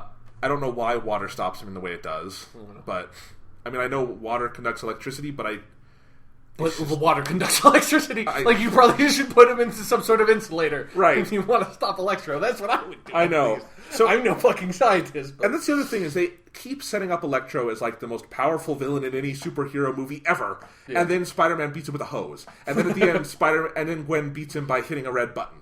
That only she can press, because she's smarter than Peter. Yeah, exactly. She's seen the schematics. This woman who is a fucking, who was the, like, top intern for Dr. Connors, a geneticist, a fucking biologist. Apparently she's an electrical engineer. I had no idea. how incredible that she's able to operate on her own this state-of-the-art, brand new fucking power generation facility in New York. Like, that's really impressive for a biologist. Well, anyway, Harry comes and lets Electro out, and then they go around, and there's some really awful scenes where they're like the dynamic evil duo, and it's hilarious. It's such a weird pairing, like it's seeing like them together. It's a vastly less entertaining version of Mr. Freeze and Poison Ivy. Sure, yeah. But you know what? Mr. Freeze and Poison Ivy and Batman and Robin were entertaining. Yeah. Because Uma Thurman knew she was in a bad movie, and she was having fun with it. Yeah. But anyway, so yeah, finally then Electro is at the power plant, and Spider-Man comes in, and Gwen hits a red button, and that's it. And he's dead. Yeah, and they kill him. Like, he literally is dead, and Peter doesn't seem to give a fuck. And that's I love this new trend in superhero movies where a superhero kills off the villain. At least Man of Steel had Superman go, "Ah!" after he killed Zod, you know? Like, at least Spider-Man could, like, give half a fuck that he just obliterated this dude, you know? Spider-Man doesn't give a fuck about a lot of stuff in this movie. But he's not Spider-Man. So that's Electro's whole story. It's not even a story. It's just... and here's the thing, is I was thinking about this too, that, like, part of his whole motivation is supposed to be that he... And because they do this so terribly, that his motivation is supposed to be that, like, he designed that power generation facility that they're in at the end, but then Oscorp basically stole it from him. Like, that's... But they say that, like, twice. And it's like, you know what would be what you need to do if that's going to be your character motivation? You know what would have been a better start to your fucking movie rather than fucking around with this subplot that does nothing for the whole movie? Maybe the start is you have a flashback scene that shows Max Dillon getting fucked over by Oscorp so we can feel sympathetic for him, instead of just, like, having BJ Novak tell us, yeah, I stole your plans, ha ha ha, that's not your facility. It's like... But that's a trend all over the movie. Is that it's telling rather than showing. Yeah, they just tell us the character motivation. It's a stupid motivation, and then they move on. Yeah, and then even on top of that, you never get the sense that Max Dillon as a character is smart enough to design that facility. Like, he feels like he's a repairman, which is what he is, instead of being, you know, this, like, genius electrical engineer who devises this, like, new form of transformer, whatever the fuck he does, to make this new power facility. I know the world is an unfair place, but if he actually designed that, he would have a better job. Yeah, like, he could go do other shit. Like, he would not be the dude that Alistair Smythe then tells, like, go repair the cables in the open vat of electric eels room that we just have in the back, you know? Oh, God. It's all plot holes. But speaking of telling versus showing, let's talk about Harry Osborn. All right, let's talk about that. Because it's a perfect example of that. Norman Osborn's one scene in the movie where they got Chris Cooper in the worst death makeup, and Harry comes in, and this is... It's like exposition the scene, their conversation together. It's like, you are my son, and I am dying. I am your son, and you send me away to a boarding school. It's like, you have this disease, and here's the stuff to fix it. It's like, I hate you, but I'm going to do this anyways. It's like, okay, end scene. It's like, great. Let's just yell our backstories and character motivations at each other. Okay. Exactly. So again, so we're not seeing any of the backstory. They just tell us it. And then we're done. And then Norman Osborn's dead. We cart him off. It's like, it feels like the only reason Norman Osborn is in this movie at all is because they didn't set up Harry in the first movie, so they need to have a quick scene which just tells us who this Harry Osborn is. And then he just dies. And, alright. And so, in the Harry Osborn plot, we get into problems much bigger than anything with Electro. Because we start with this issue of telling versus showing. We're told these things about Harry. We set him up in the most cursory of ways, just totally perfunctory. But then the most baffling stuff in this movie to me comes when Peter comes by, and apparently they're friends. Yeah. But all we are told is just they say they're friends. They have no chemistry together. Yeah. There's no way they're friends because Peter made multiple trips to Oscorp in the last movie. Yeah, and didn't say anything. Yeah. Like, how the fuck? It would have been so easy to set Harry Osborn up in the first movie. Like, I don't think this is a good way to use Harry Osborn. This character has no resemblance of Harry Osborn from the comics.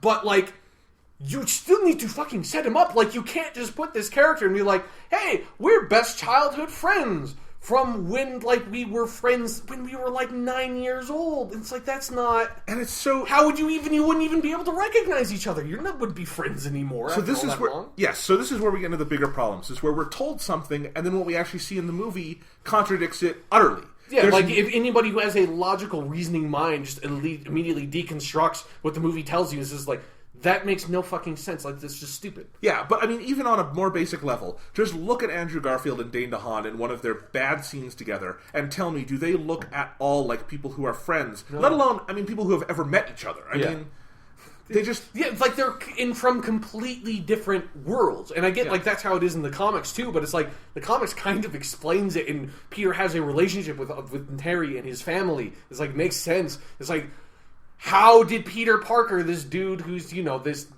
kid from Queens whose family's incredibly poor, which doesn't make any sense because his family in this movie is, like, fucking top geneticists and, like, all that nonsense, but whatever. His family doesn't have, like, any money.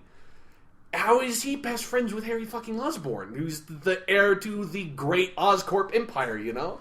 And how did that happen? That would be an interesting story to tell. And there's nothing about Harry Osborn, as Dane DeHaan plays him, or as he's written, to imply that he could ever have friends. He doesn't seem like he has that kind of personality. Yeah. There's none of that shorthand that friends have, and if you've ever had a friend, which means you are a human fucking being, then you'll know it's just false and doesn't make sense. Yeah. And then we get to stuff later in the movie where, like, you know, Peter thinks Harry's in a bad place, and he says to Gwen, but Gwen, he's my best bud, I gotta help him. And I'm like, no, he's not! You haven't seen him in, like, 10 years! You haven't seen him since, like, you were a little shit in diapers, man. Like, what the fuck? How is he your best friend? So they say stuff like that, and it's like, no, clearly he is not. Your movie does not back up. You're talking about the Harry Osborn in the Sam Raimi movies, motherfuckers! Like, what are you doing?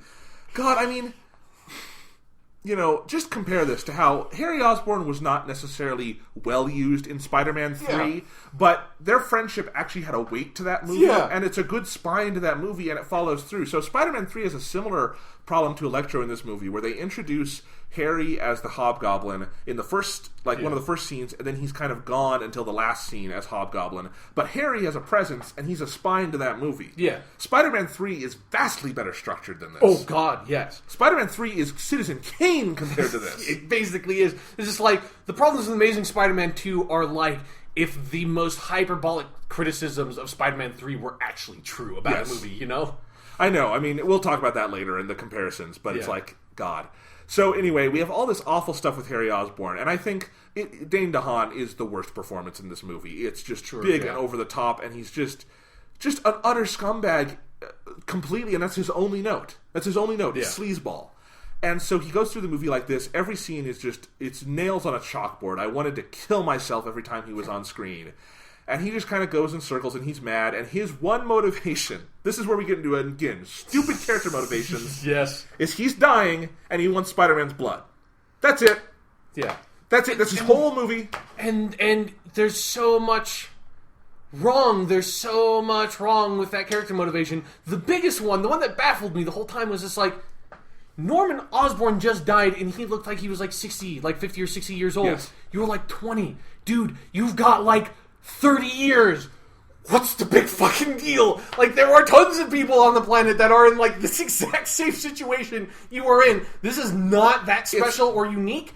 It's like if someone found out they had the marker for Huntington's disease and decided they had to kill the president. Exactly! It is like, I'm going to like kill the president and drink his blood because that's the only thing that can save my life. It's like, what? Because the president doesn't have Huntington's disease? So it doesn't, like, dude, you have like 30 years, you are the head of like the most powerful genetics research facility in the entire world. Your father has been working on this problem for his entire life and has given you all of his research.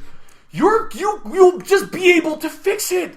You'll be able to fucking fix it. It's not that big a deal. Like, you will be able to solve this thing. You don't need to go fucking insane like you're going to die tomorrow. It's like, if you want to do that, you need like one scene, which is like a doctor coming in and telling him, it's like, oh, this disease affects different people differently. I'm sorry, Harry, you're dying at an accelerated rate, like you could die a month from now or something. You know, that would be still stretching the realms of plausibility.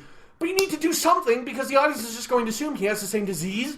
That means he'll probably die about the same point in his life, which means he's fucking fine. Like, it would mean he had a full and happy, like, 80-year-old life. Exactly. Like, it's not crazy. Like, there's no reason for him to freak the fuck out, and he freaks the fuck out for this whole movie. And then, even then, so he freaks the fuck out. It's weird. But also, all the scenes between him and Peter are so strange because in between the movies, Peter is now with the Daily Bugle, but it's just like this weird little they illusion. like just mention it.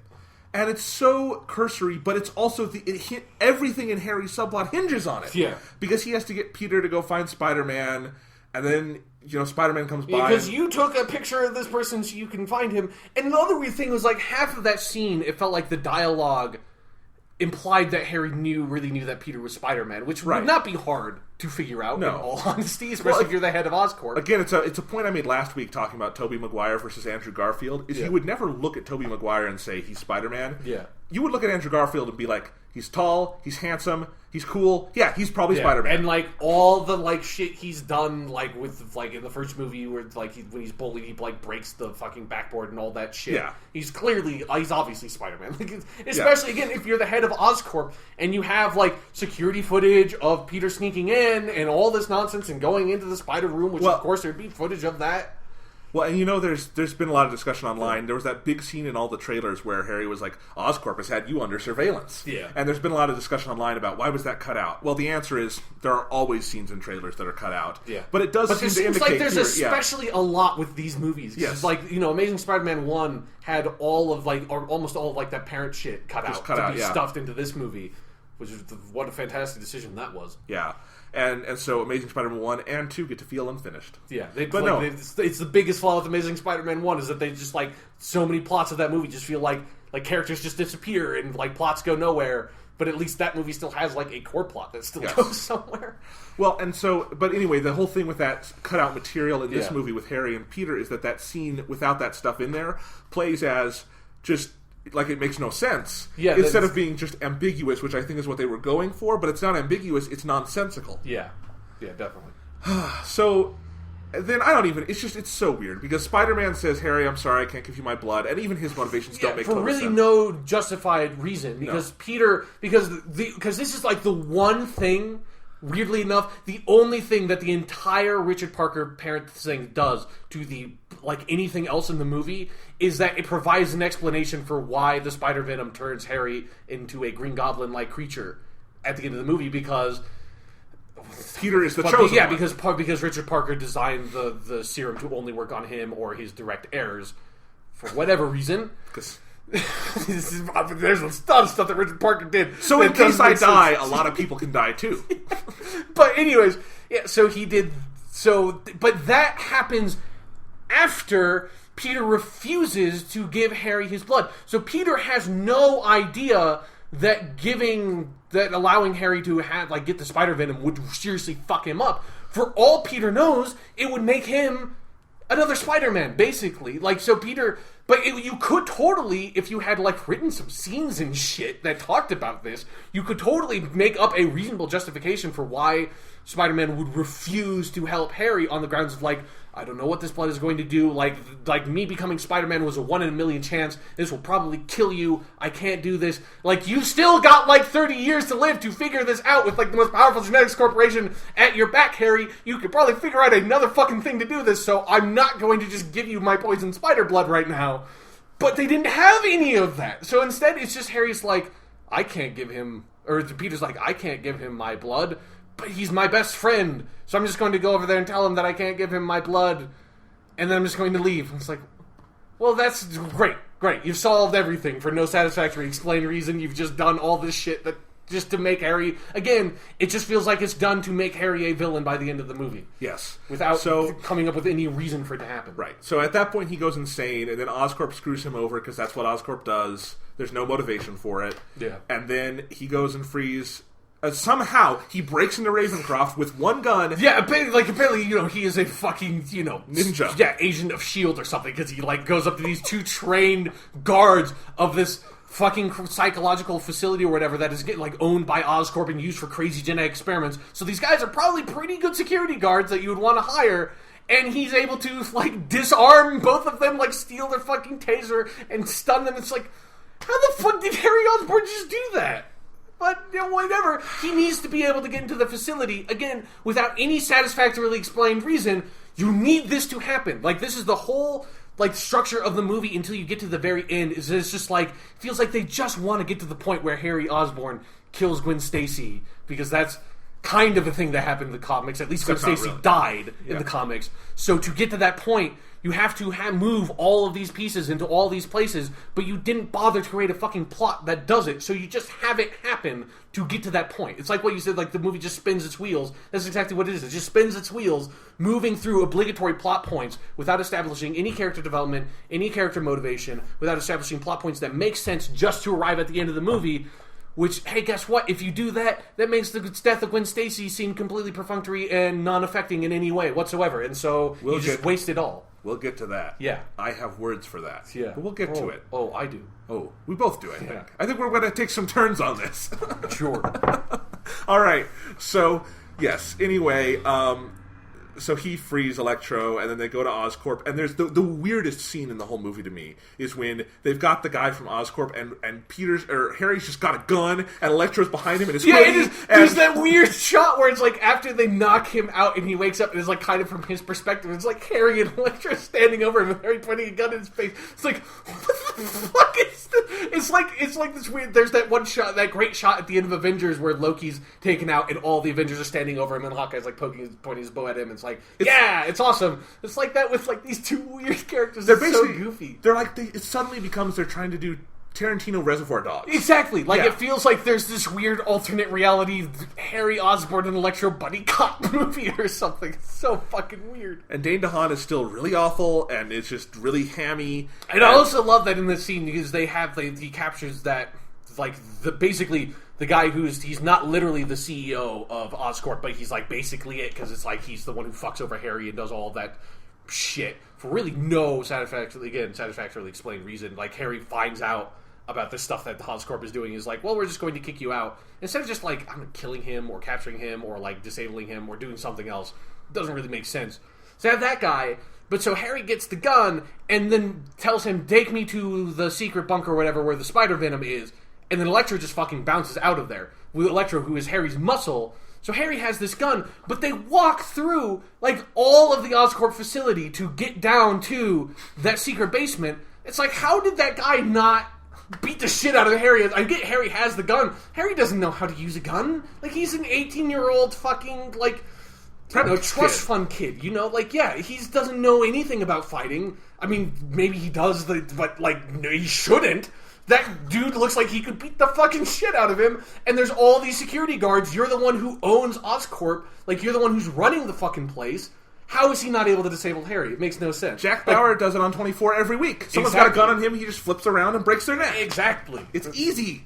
Kiefer Sutherland showed me how to do it. I'm just saying, I thought it was just so silly that, like, Harry just tells Electro, it's like, okay, you can just leave now. It's like, what do you mean you didn't? Why would you have Electro leave before you go get the thing that you're looking for? I forgot to say one thing about Electro. Yeah. Do you like how in this part of the movie he becomes the neon powers from Infamous Second Son? Yeah, it is kind of funny. Like, Electro has that where he can, like, travel along, like, power lines and stuff, so when he, like, does the teleport stuff, kind of makes sense. But what I thought was really funny is that they have put Electro in this weird rubber suit that, like, I'm not entirely sure where it really came from, and he just kind of has it. He imagined it. Yeah, like, is he able to just... Because, you know, I get that it's it's a PG-13 movie or whatever it is, so you can't have him be naked like Watchmen Dr. penis. Manhattan Watchmen. But there is always that, like, weird thing where he, like, disintegrates himself into, like, an electromagnetic whatever, and, like, teleports basically to places. And when he reassimilates, he just has his clothes. It's like, is he able to just generate electric clothes? It's like, because again, that suit is not explained where he gets that from. Maybe it's like in the most recent episode of Doctor Who where the Doctor was projecting clothes telepathically. Yeah, exactly. Maybe that's what he does. Okay. Yeah. Anyway. Hard light clothes or something. So then they get to that stupid bunker, and the Green Goblin costume, it's just there for him. And he takes the venom. No, and then, not. Oh god. Well, no, I'll talk about this later with all the other shit. The Sinister Six suit. That's so stupid. So stupid. But anyway, so everything he I needs... dread the Sinister Six thing with how. Oh god. But then, so basically, it's like, just add water superhero kit. He just puts the blood inside him. He gets on the glider, and he's evil now. Yeah. And then he's got one more scene in the entire fucking movie. Yeah, which is the end. So they like... So he is what we will just refer to as the Green Goblin. But he's not the Green Goblin. For all of one scene yes. in the entire movie. And that scene is... And I want to kind of hold off on getting to the end of all of these plots until we get to the point where they link, but it's so stupid how he just comes in, you're Peter Parker, I'm going to kill Gwen Stacy, fight, she's dead. Yeah. That's it. And it's not hard for Peter to beat the Green Goblin. He's a fucking weakling compared to Spider-Man. Yeah. So it's not a challenge. It is just like, they're... Everything about it is stupid. Yeah, it's a complete waste of the character. And then he turns to the camera and says, hey everyone, Sinister Six coming in 2 years or whatever. It's just an advertisement for the next movie. That's what his scenes at the end are. Yeah. Let's flash back a little bit. Okay. Next subplot to talk about is... the third plot in the movie. Let's talk about Richard Parker a little bit. Okay, I want to end with Peter and Gwen. Okay, that makes sense, because that leads into that stuff. All right. So Richard Parker, what is, for me... honestly, the most baffling part of the whole movie, again, because one, this is stuff that this is totally unique. This is not stuff from the comics. Like they did expand on Peter Parker's parents in the comics. It was stupid when they did it because it was like they were agents of S.H.I.E.L.D. and bullshit. It was dumb. And eventually they come back as life model decoys, and then they die as life model decoys. It's all nonsense. The parent stuff in Spider-Man has always been really bad. There has never been a single good story that utilized like heavily the parent stuff. There are good stories that happen when the parents are back as life model decoys, but they have nothing to do with the parents. So it's like you are treading shit ground. You are up shit creek with this storyline because there's nothing good. No Spider-Man writer in fucking 50 years has found a good Peter Parker parent story. So you fucked up. You fucked up already, basically, by putting this into the movie with the Spider-Man movie. But on top of that, it is so useless. It is one of the most useless subplots I've ever seen in a whole movie because it has nothing to do with Gwen Stacy. It has nothing to do with Electro. The only thing it has to do with Harry Osborn is that Richard Parker worked for Oscorp. And that's it. And that's like, and I guess he designed the serum, but it's like Harry Osborn never interacts with like the Richard Parker stuff like really in any way other than he gets affected by this one plot point they drop. That is, they spend like 45 minutes of the movie to drop this one plot point that is a dumb plot point that Peter Parker is the only person who can be Spider-Man. That's it. They spend like they waste the opening of the movie to set up that one plot point. Like in the opening of your movie, which is hugely important. Like what did Captain America 2 do with its opening? It established like Steve Rogers again. It set up the relationship with Falcon, and then it sent him off to a cool action scene. That's the first thing that happens in Captain America 2. The first thing that happens in Amazing Spider-Man 2 is you have like a 10-minute sequence of Richard Parker and Mary Parker going on a plane and fighting on this plane, doing this really like cliche sort of James Bondy action scene that then amounts to nothing for the entire movie. Yes. It's terrible. It's just such a waste. When you call a movie economic and how it uses its time, it's like the exact opposite of that. It's uneconomic. It's uneconomic in the most unimaginable degree. And again, on just a filmmaking level, all the stuff with Peter looking for the secrets of his parents, it's so poorly done because it comes out of nowhere. Yeah. Like, they kind of drop that in Amazing Spider-Man 1, but you also get the totally sense... do. But you also get the sense what they're going for in that movie is that he gets over it, he's past it. That he realizes it's not that important. It's not that important, but for some reason, just out of the blue, there's that scene where he's at home, and he's trying to go to sleep, and he can't, so he starts making the weird conspiracy wall. Yeah.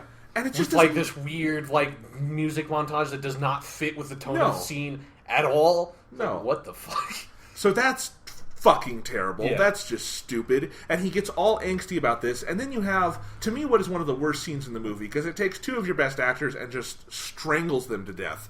So you have Sally Field as Aunt May come in, who... God bless her heart, she's trying. Mm-hmm. She's trying so hard. And, I rewatched Amazing Spider-Man 1, and I think she's good in that. She's good at that part. She's not in it a whole lot, but she's good when she is. Yeah, like, there's those scenes, like, there's that really good scene at the end of Amazing Spider-Man 1 where he brings the eggs. Yeah. And it's just this nice, silent exchange. But here, before this scene I'm talking about, there's a bunch of really annoying Aunt May scenes with him and Peter, where Peter is just an ass to her, and he's just mouthing off, and it's supposed to be cute and flippant, but it's not. It's just, he's being a dick, and she's being stupid, and she doesn't, it's just dumb. And then we get to this scene where he's trying to ask her about his dad, and she goes on this whole rant out of fucking nowhere about how she's his mother, so he doesn't get to know about his parents. Yeah, it was just like, what? When you break that apart, it's horrible. It's like, what are you... what are you saying? Like, why are you saying this? Like, and then what? And then poor Andrew Garfield has to be like, I'm sorry, Aunt May, I really do, I love you, and it's like this really overbearing thing. Yeah. And he finally gets her to fess up, and then what she fesses up isn't all that bad anyway.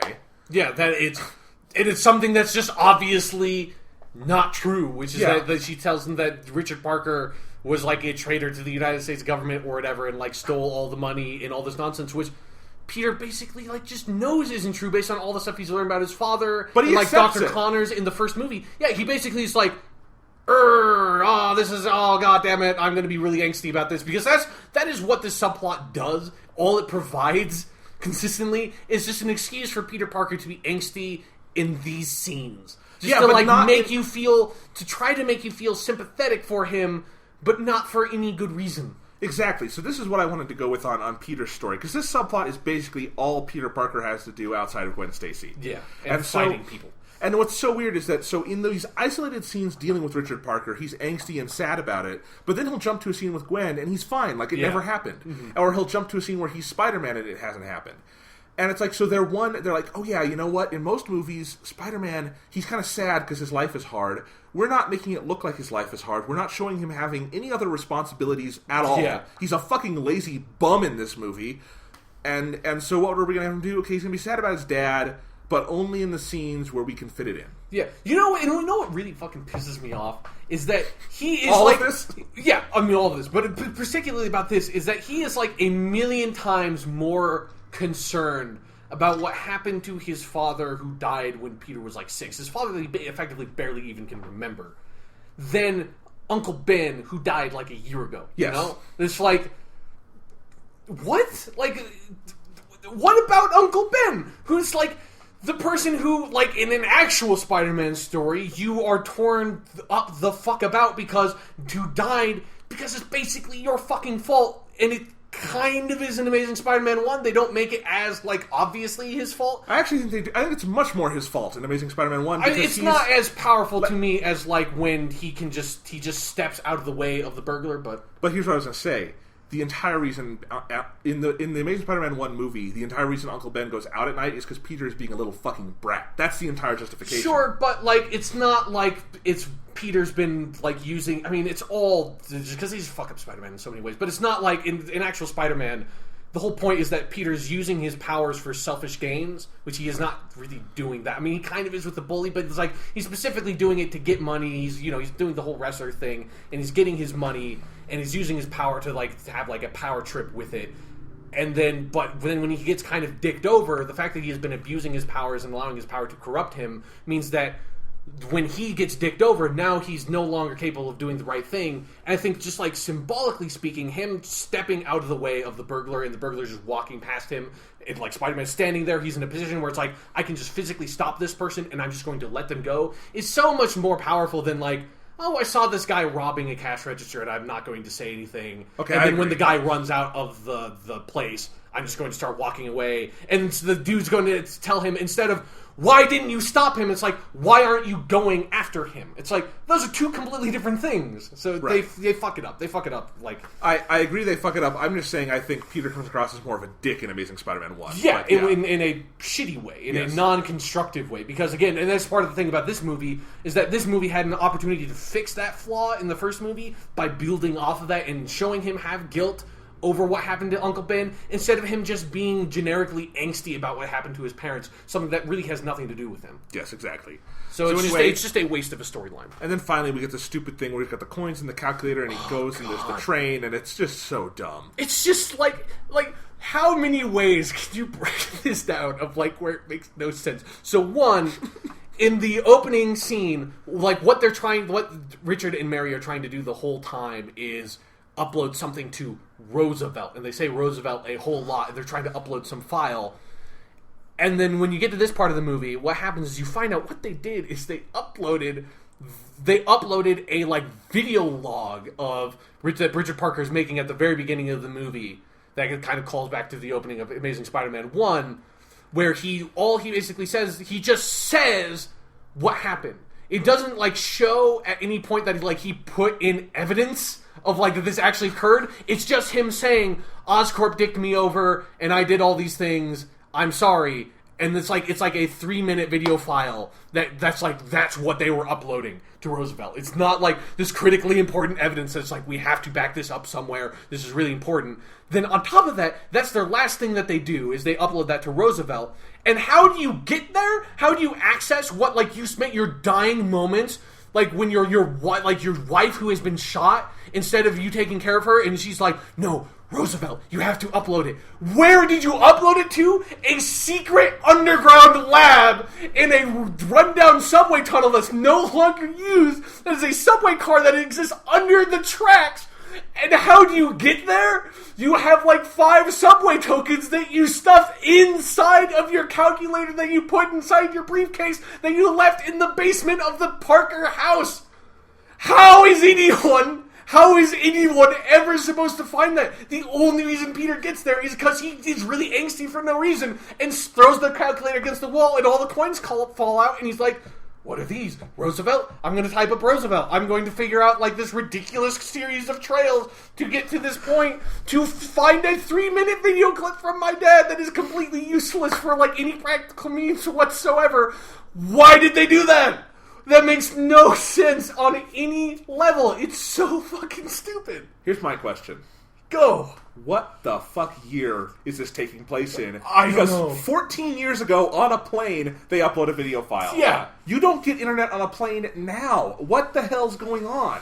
I don't know. How did Richard, who the fuck, how did he have this fucking lab in a subway car that's on this hydraulic system that the tracks go up and fold out and then the fucking subway car lifts up out of the fucking ground? Was it not enough to use this secret subway rail track that's not used anymore? Just hide your lab down there? No, you need to come up with this entire thing for what?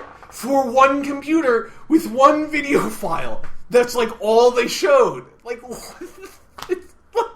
It's the most needlessly complex, stupid fucking thing. Why would you spend your final moments? And that's the thing you are most concerned about. How did you not, send that computer file to the United States government? Send it to, 1 billion of different places and leave, a trail that that, your family can follow. Not this weird thing that's, the only reason.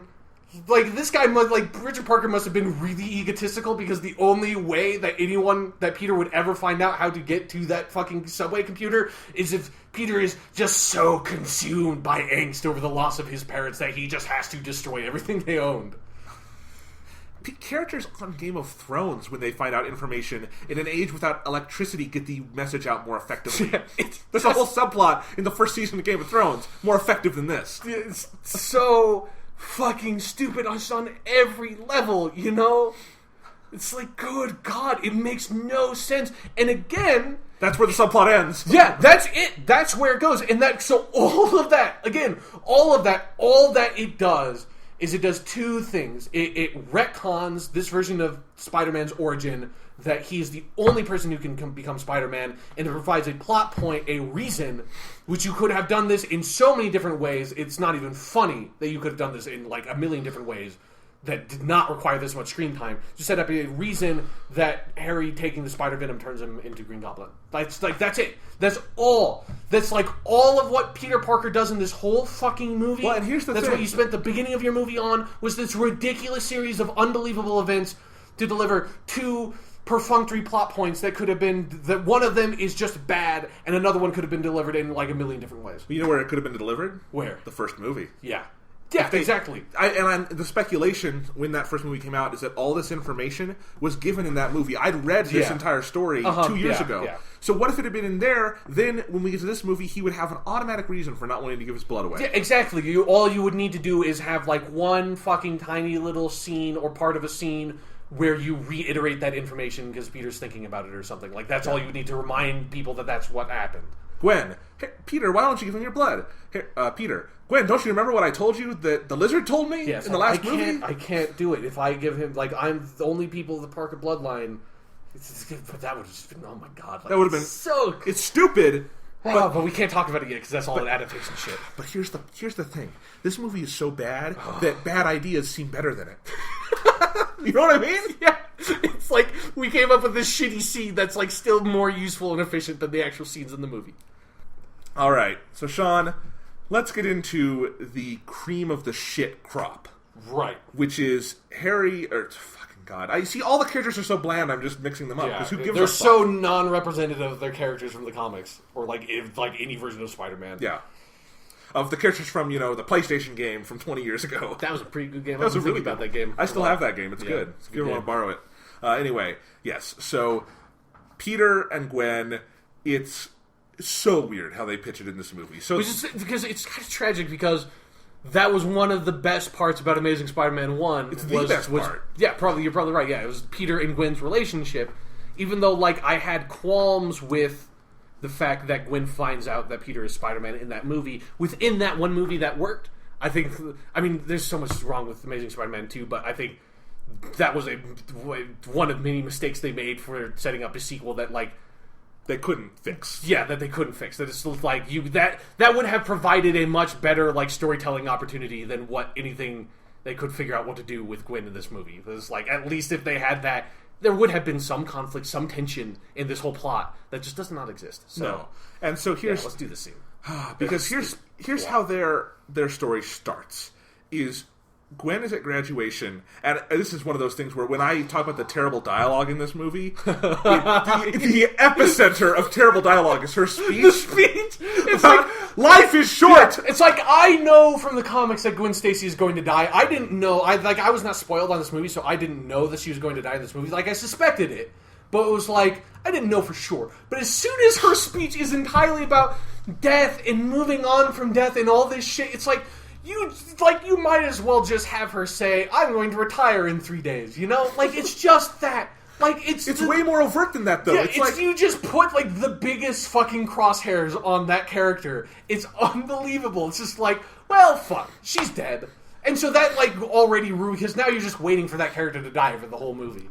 And that's her first scene. Yeah. That's her first scene, and then this is where it gets weird. So Peter comes in, and they've been calling and stuff, and texting, and clearly they're in love, and he comes in and swoops in and just kisses her on stage, because that's what Peter Parker does. We'll talk about that later. We'll talk about that, okay.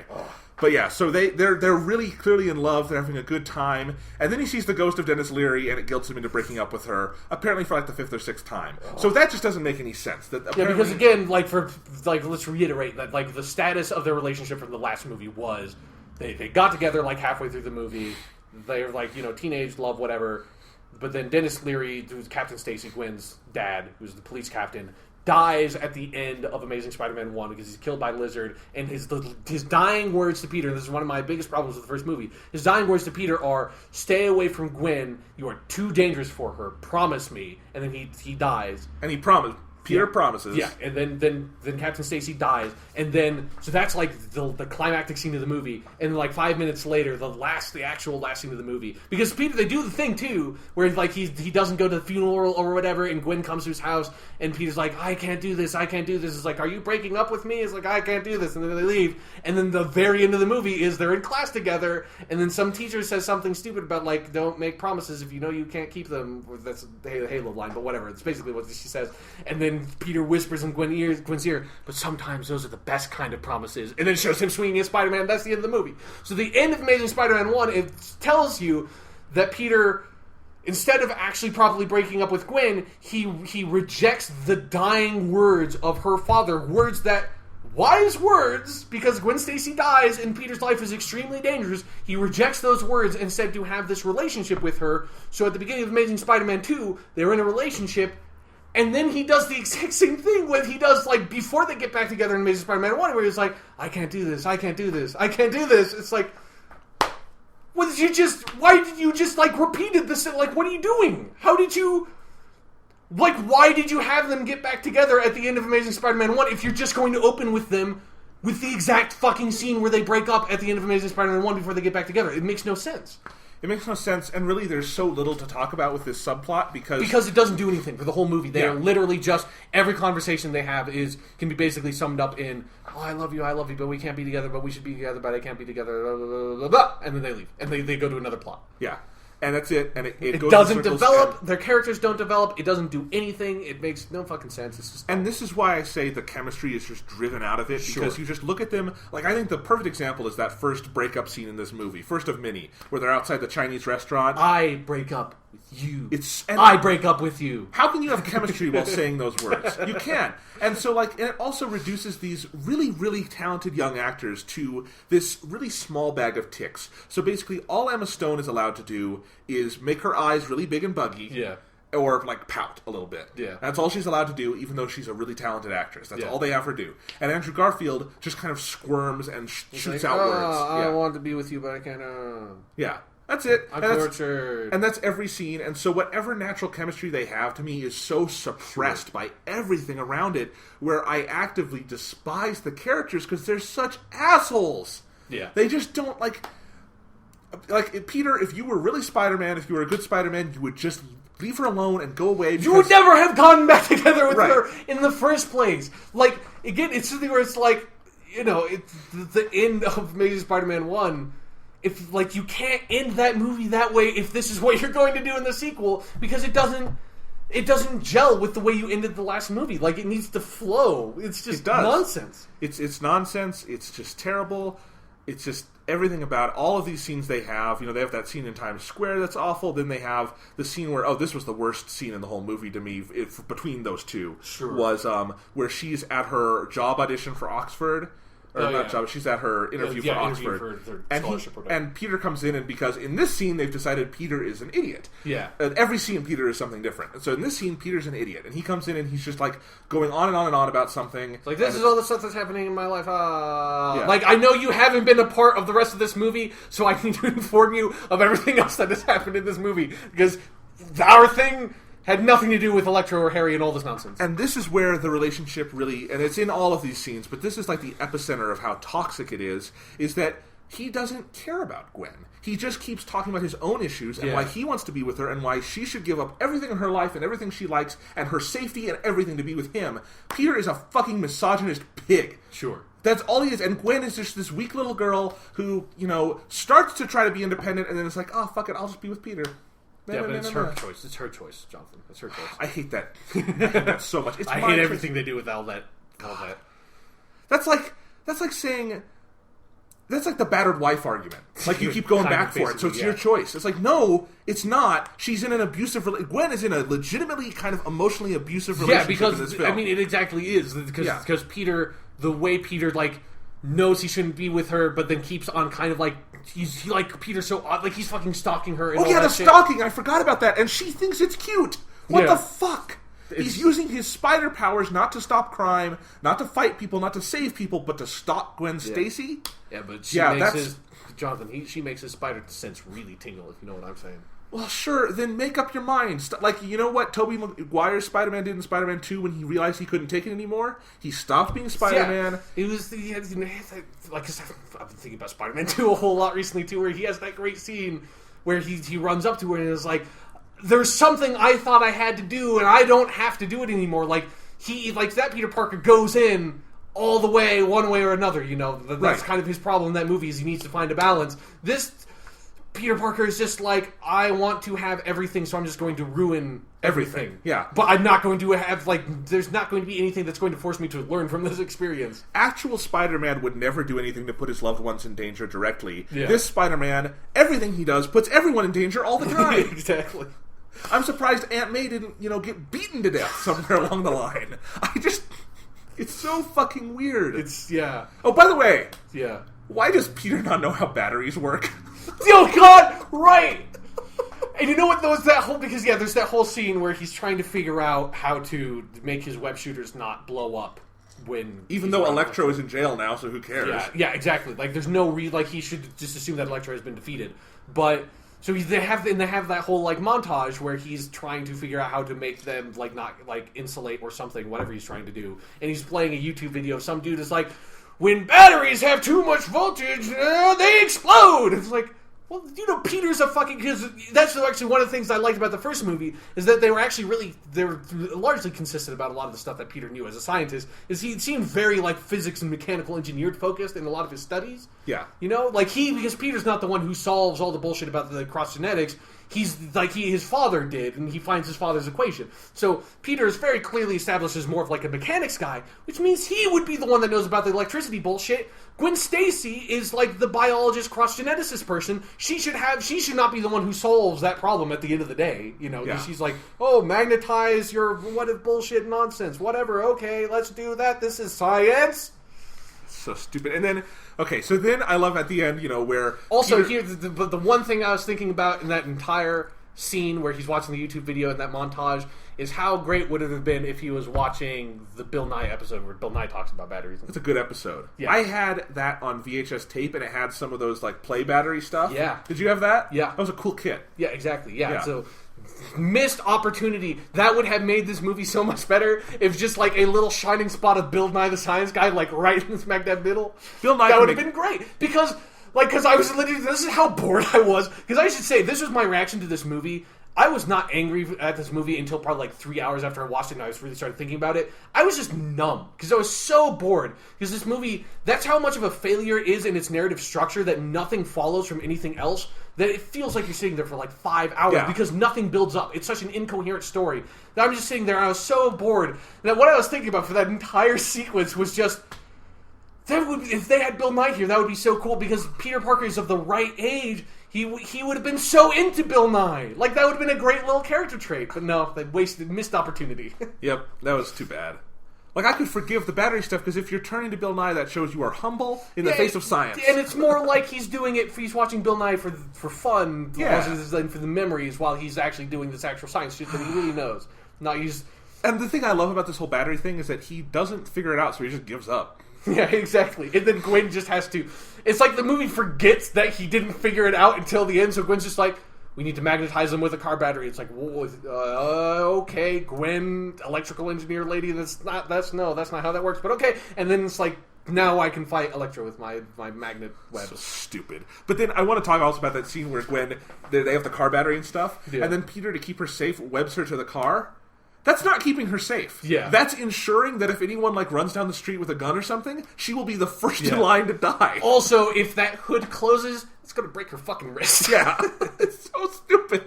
Yeah. So there's a lesson. But anyway, before that, we have that thing where she's leaving, and so he webs I love you all over the thing. And then, what a great way to keep your secret identity is to web in front of the entire world I love you, and then in plain daylight, swooping out and picking up Gwen and swinging her up to that bridge. If anybody who knew Gwen at all saw that happen, they would either assume that Gwen Stacy is cheating on Peter Parker with Spider-Man, or more logically deduce, Peter Parker's probably fucking Spider-Man. Like, how bad are you at keeping your secret identity, dude? I mean, how many cameras... Holy shit! How many news cameras must be on that tower they're on? Exactly! Like, if any... Like, all that needed to happen for Peter Parker's identity to be shown to the entire world is for one news chopper that sees that happen, decides to, great idea, let's just go in for a closer fucking look, and he sees them on top of the bridge, like, kissing. Because he takes his mask off, Yeah, too. he does. So, anyway, and then the funniest thing about this thing is, so he says, I'm going to come to London with you. So Spider-Man's just going to abandon the city of New York. Because we're not... We'll talk about that's another one of those look at they that. fuck up Spider-Man scenes. That's stupid. It's a very stupid scene, but for reasons that have to do with their shitty version of Peter Parker. Yes. But it's a dumb scene all around, and, it's just... And then, of course, that's the moment where they decide, all right, now we're going to try to force a climax. Yeah. Yeah. Yeah, now everything needs to come to a head. We have to have a really disappointing, just kind of confusing and not interesting fight scene with Electro that's just like, well, fucking great. Like, there goes the only good thing I could have got out of this movie at this point is like one good fucking fight scene, And you fuck that up. Like, it's such a lame, uninteresting fight scene that's like... Yep. And it's like half a minute long. Yeah, it's just... Yeah, and it's all... Like, basically, the entire fight scene is, I'm Spider-Man... And I'm in this power generation facility, and I'm going to swing around while Electro shoots these pylons and blows them up. And they make dubstep noises when they do. And then Gwen is going to hit a big red button. Yeah, and that's like it. That's the entire action scene. It's like, well, fuck, that's great. Not very interesting. And then Which sucks because, like, you know, the action in the first Amazing Spider-Man wasn't incredible, but, like, that scene where he fights Lizard in Midtown High, that was a pretty cool fight scene. I really enjoyed that. When I watched it the second time, I was like, yeah, this is a pretty good Spider-Man fight scene. And I think... Nope, not in this movie. You don't even get that much. Well, even the climax of Amazing Spider-Man, I think, is really good on Oscorp Tower. Sure, and yeah, it's a fun scene. Yeah. And also, it feels like there's accumulation. Yeah, there's stakes because it's like that movie had a fucking plot, you know? Right. So you have Captain Stacy, that character arc leads him there. You have, like, Lizard, like, who has been, like, you know, Kirk Connors and Peter Parker are the two main characters in the movie, and they have, like, you know, been going at it for a while now, and, like, all that character development builds up to the end. Captain Stacy gets killed. Like, they had all the tension with, like, do we need to put the serum in the thingy? Like, that was a well-structured last act that was built up to, that everything was set up. That was a perfectly fine executed. Here it's just, we get to the end of the movie, we hit the 2-hour mark, so we have to have a climax, so this is the point where Electro's going to come out. It's not very hard. Peter beats him without lifting a fucking finger. Yeah. Gwen just has to hit a button. Yeah, Gwen has to lift exactly one finger. Yes. Exactly. And then the Green Goblin... But it was her choice.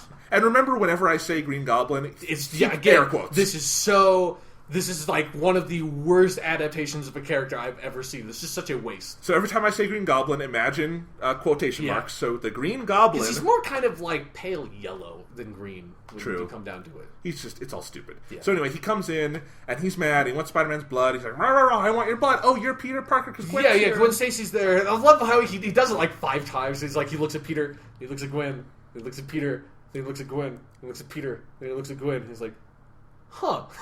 Now, does Harry Osborn know Gwen Stacy? Yeah, there was one scene because Peter tells Harry that he has a girlfriend, and then he runs into her on that elevator. You've seen it more recently than me. So I can forgive you for forgetting that happened because it's a very quick.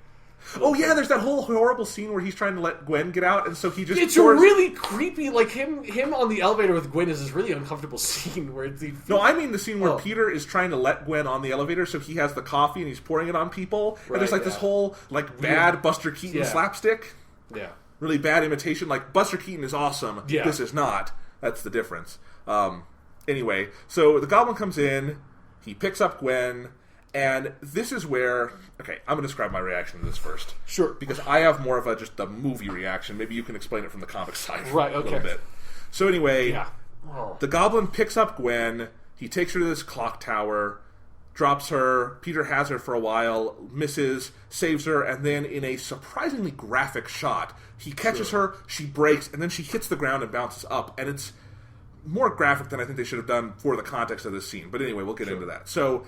basically what this is this scene exists. Gwen's death exists, and this whole scene is there, not to pay off on Green Goblin, not to pay off on anything Peter's been going through, not to pay off on anything Gwen's been going through. Because again, none of it is set up, nothing is built up for the rest of the movie to make this scene poignant or affecting in any way. No. So what we have is all of this, we have Gwen die in this moment because I think they looked at their movie and they said, oh God, literally nothing has happened. Yeah. No character development, no emotions have come out, the characters haven't changed, they haven't learned anything about themselves. So how can we make people leave this movie and have the illusion that there was meaning to it? Yeah, that's the illusion that there was a plot and that something happened in this movie. So something must have. So what's the best way to make this illusion of meaning? Let's brutally murder a young woman. Yeah. Fuck you people. Fuck you people so fucking hard. Let's just brutally murder this young girl. She's 18. Let's just kill her in her prime because we haven't had meaning yet and we need to create meaning and wring it out. So we're going to kill this young woman. And that's offensive enough. I find that legitimately offensive because... it's exploitative. Yes, it's exploitative because death... This is what I wrote in my review. Death in summer blockbusters doesn't always have to mean something. It's okay if once in a while, you know... If in the Transformers movie Optimus Prime steps on someone. Whatever.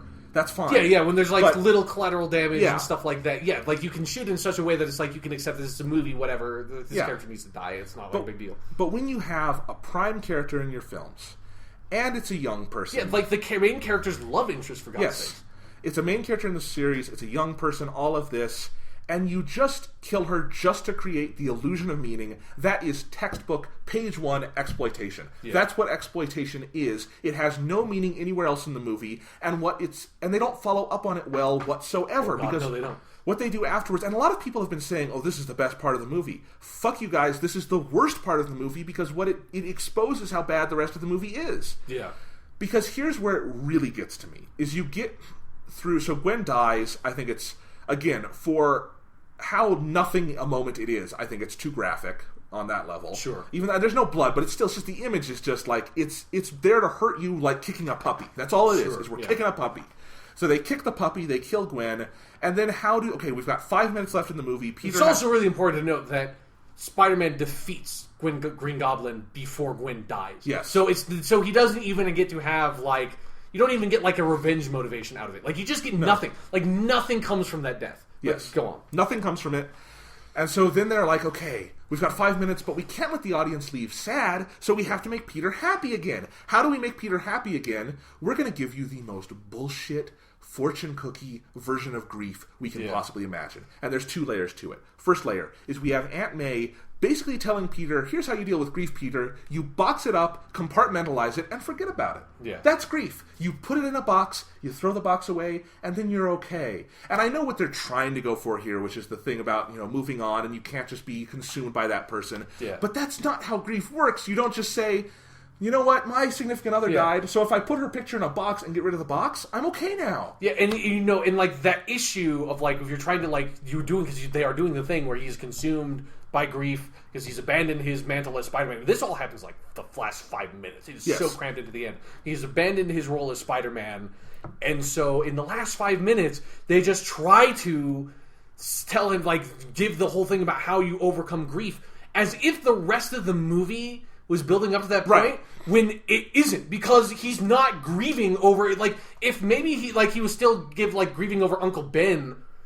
I'm just coming with so many ideas about how you could make this movie work. If he was still grieving over Uncle Ben, then you could have that happen where it's like, then this is like the straw that breaks the camel's back, and he needs to figure out a way to get over this grief that's been consuming him. Then you could get to work. If the rest of the movie's dealing with it, like, any way you try to explain how to overcome grief in 5 minutes, it's always going to come across as cheap. You can't do it. But I even you can't just give this one speech that just like, this is how you deal with it. Like, you have to have the story sum it up for you. But here's the thing. They give you 2 speeches, and they're both really stupid, kind of offensive ways of talking about grief. So you have Aunt May's stupid thing, which makes no goddamn sense, and it's just... Again, I'm using the word offensive because I honestly feel it with this movie. Sure. And then you get into, we play Gwen's speech again from graduation. Which is also weird because that's like the exact same story mechanic they used for Uncle Ben in the first movie, where he has this, like, fateful voicemail. Right. But it's even dumber here because what Gwen starts talking about is, you have to feel hope. And if you feel hope, everything's okay. It's like magic dust. And so Peter just hears that and he's like, you know what? If I have hope, I'll be okay. What the fuck is hope? What are you using that word for? Yeah. It's just... Because nothing else in the movie has been, like, defining hope or anything. No. And hope is just... It's a word. It's nothing. It means nothing. And they're just bringing it in here. It's like, if you can just summon hope again, then you'll be okay. That's like saying, you know what the best way to get out of grief is? Just feel happy. Yeah. Just forget about it and feel happy. That's all you need to do. And again... Just do some heroin, motherfucker. Just do some heroin. And here's what it comes down to, and I don't want to encroach too far on your discussion of how this is not a Spider-Man movie. Sure.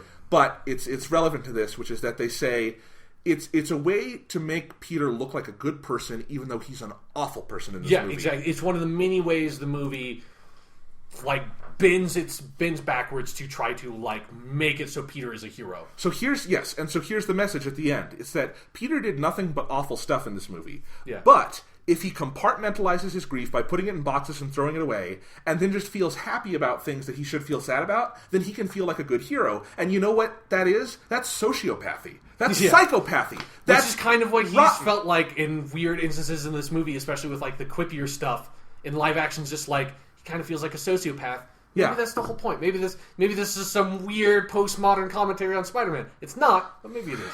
So that's my reaction to Gwen's death. Sure. And as someone who's, been through losing people, and it's like a part of my life, fuck this movie, and just fuck that ending. And also, it's just is on my mind, because I've just known some people recently and some things in college and stuff of people Gwen's age, young women who have died tragically, and what a big impact that has on communities and families and stuff, and here it's just a plot point used to try to make the movie have weight. That is so sickening and gross to me. It's just gross. It's like rape scenes in movies where they just put rape in to kind of make the movie look edgy. It's like, God, you are taking and exploiting real world trauma just for garbage. And it's just for awful. Like no value whatsoever in the narrative other than to try to make some sense of stake or emotional payout without having any understanding of actually doing that naturally. Yeah. So there are my 2 cents. Sure. Sean, your take on Gwen's death. Okay, so first I'm going to just I don't want to talk about the Spider-Man stuff right away because I basically agree with everything you said that it is it's just so poorly handled that it does feel exploitative and just fuck them for doing it. But it is just as a narrative structure, which again, if you're trying to teach a class or you're just curious on your own about how to create a story, how to structure a narrative in film or any other medium, this is one of the great examples of how not to do it. And this is one of if you're going to kill off a major character, this is exactly the wrong way to do it, because this movie it shoves an entire movie's worth of character development. It shoves all the character development into the last 5 minutes, into his denouement, into that falling action section of the plot, where it's Gwen dies, Peter is stricken with grief, he abandons his role as Spider-Man, and then he takes it back up again. That happens in the last 5 minutes, and I ignore it all the Spider-Man shit anywhere. That's ridiculous. You just shoved the two of the 3 most significant plot points, the only plot points into your whole movie, into the denouement. That is not how you write a plot. You can't do that. You just can't do that. It doesn't work on any level. So again, just on a purely narrative level, the movie fails. It fails completely, and that's especially evident in its ending. But let's talk about the death of Gwen Stacy. So last podcast, I went into some detail into how that was when I was a kid and first read it. It's one of the most affecting storylines I've ever read. And then since I watched this movie, I reread those issues, the ones directly leading up to it, and then Amazing Spider-Man 120 and 121 where it happens. And it was it's still a really, really well done storyline. It's really well executed. And it's well executed for a number of different reasons, and it's tragic to me. It's so unfortunate that we had this opportunity with the first movie that you have set up Spider-Man, you set up Gwen Stacy, and you set up... you didn't set up Green Goblin, which was a huge mistake, but you set up enough that you could feasibly, in this movie series, do the death of Gwen Stacy's story arc in a way that the Sam Raimi movies never had the opportunity to do, and you just completely fucking wasted it. And one of the biggest ways they did it is that the Green Goblin is just a plot point in this whole movie instead of being an actual character. Because one of the things that makes the death of Gwen Stacy work and be really fucking effective is that Green Goblin was a villain in Spider-Man comics since the issues in the 20s, I think, is when he was introduced. He was introduced in Steve Ditko's run. And so he was a villain that he was basically Spider-Man's arch nemesis. And so there was all this tension building up throughout the whole series. And and Harry Osborn and Peter's relationship was well established. Norman Osborn and Peter's relationship was well established. Spider-Man and Green Goblin's relationships were well established. And then Peter Parker and Gwen Stacy had a long relationship in the comics. They had been together for a very long time. And so when Green Goblin kills her, it is a huge moment because all of those characters had been building up to that, and it's Green Goblin stepped over this line and he went too far, and it's a really brutally impactful moment for all those reasons because it's so properly built up to. It built up to over, basically a decade, And so to try to do that in one movie where none of it has been built up, all you've done is establish Peter and Gwen's relationship in the first movie, and that's it. And then you spend your entire second movie spinning your wheels, developing nothing, to then just have Harry Osborn become the Green Goblin in the last 15 minutes and then kill Gwen. It's all you did was know that Gwen Stacy died and then killed her. And I'm convinced that nobody fucking, maybe Andrew Garfield is the only person who read the death of Gwen Stacy's story arc, because if these people knew how that was handled in the comics and then they decided to do it like this, I'm offended. Like, that's any people who call themselves Spider-Man fans and are okay that this is the way you do that storyline. It's like, just go fuck yourself, because this is so wrong. And then also, like I said, why would you have Spider-Man defeat Green Goblin before Gwen dies? Because, like, that's the whole thing, is that after that happens, Peter goes fucking mental. Because Green Goblin drops her off the bridge, Spidey goes down, webs her foot, and then again, one of the most tragic things is that him webbing her foot causes the whiplash effect that snaps her neck. And Spider-Man doesn't realize that's what happened, because Green Goblin says this line that is like, anyone who fell from that height would die. Like, she died before she hit the ground. But he doesn't, like, Peter's obviously not aware that his action is what directly caused her death. So there's that really tragic aspect to it. But then he just goes fucking insane. And he storms in. He goes running over to Harry, who has recently OD'd on cocaine, because that was like a Harry Osborn story arc at the time. And goes in and basically, like, grabs Harry and is like, where's Norman? And Harry's like, I don't know, Peter, don't leave me, I need you. Like, I'm freaking the fuck out here, man. I need you. And then Peter just abandons him. He goes running after Green Goblin. They get in a brutal fucking fight, and then basically the end of the Sam Raimi movie happens, where Green Goblin impales himself on his own glider, and Green Goblin dies. And it's like this whirlwind of emotion that could only happen if Gwen Stacy dies. Like, you need that as this critical mass to just have everything go fucking crazy, and it's a really emotional, powerful storyline because of it. And this, it's just like nothing. Like, all they gain out of Gwen Stacy dying is to give Peter a reason to stop being Spider-Man, and then they have him be Spider-Man again in the same movie. So it's like, what the fuck is Amazing Spider-Man 3 going to be? It's probably going to be, he's going to start out as Spider-Man, and then he's going to be like, oh, Gwen Stacy died because of me, I'm going to stop being Spider-Man now. And just, like, retcon this ending the same way they did with the ending to Amazing Spider-Man 1. They're just going to be like, we're going to have this happy ending after all this sad shit happened, and then in the next movie, we're going to go back to the sad shit. Because we need to actually deal with it to have a plot, because we didn't set up anything to deal with in a sequel. It's crazy. It's so ruined. They just ruined everything about it. So, you were talking about how the creators of this movie obviously just don't get that story, the Gwen Stacy story, if they read it at all. And what's so funny and ironic to me is that, the first Sam Raimi movie doesn't have Gwen Stacy in it. It doesn't have the love interest die, but it clearly understands the impact of that story more because it understands, well, we can use the frame of this because it's a really good frame, but we know we can't kill Mary Jane / Gwen here because we haven't built it up enough. Yeah. But we can have the threat, and we can still get Peter to that point. Yeah, and you can still have the fight scene with Green Goblin and have it be really impactful. Exactly. It's a better adaptation of that story, and it's not even that story. Exactly, yeah. It definitely is. God, it's funny. I was just looking through my review because what you said, it's exactly what I wrote in my review. When Marvel Comics killed Gwen back in the 70s, it meant something because the Goblin was an established foe and Peter and Gwen had been thoroughly explored as a romantic unit. And the fallout lasted longer than 10 oppressively pandering minutes at the end of an awful movie.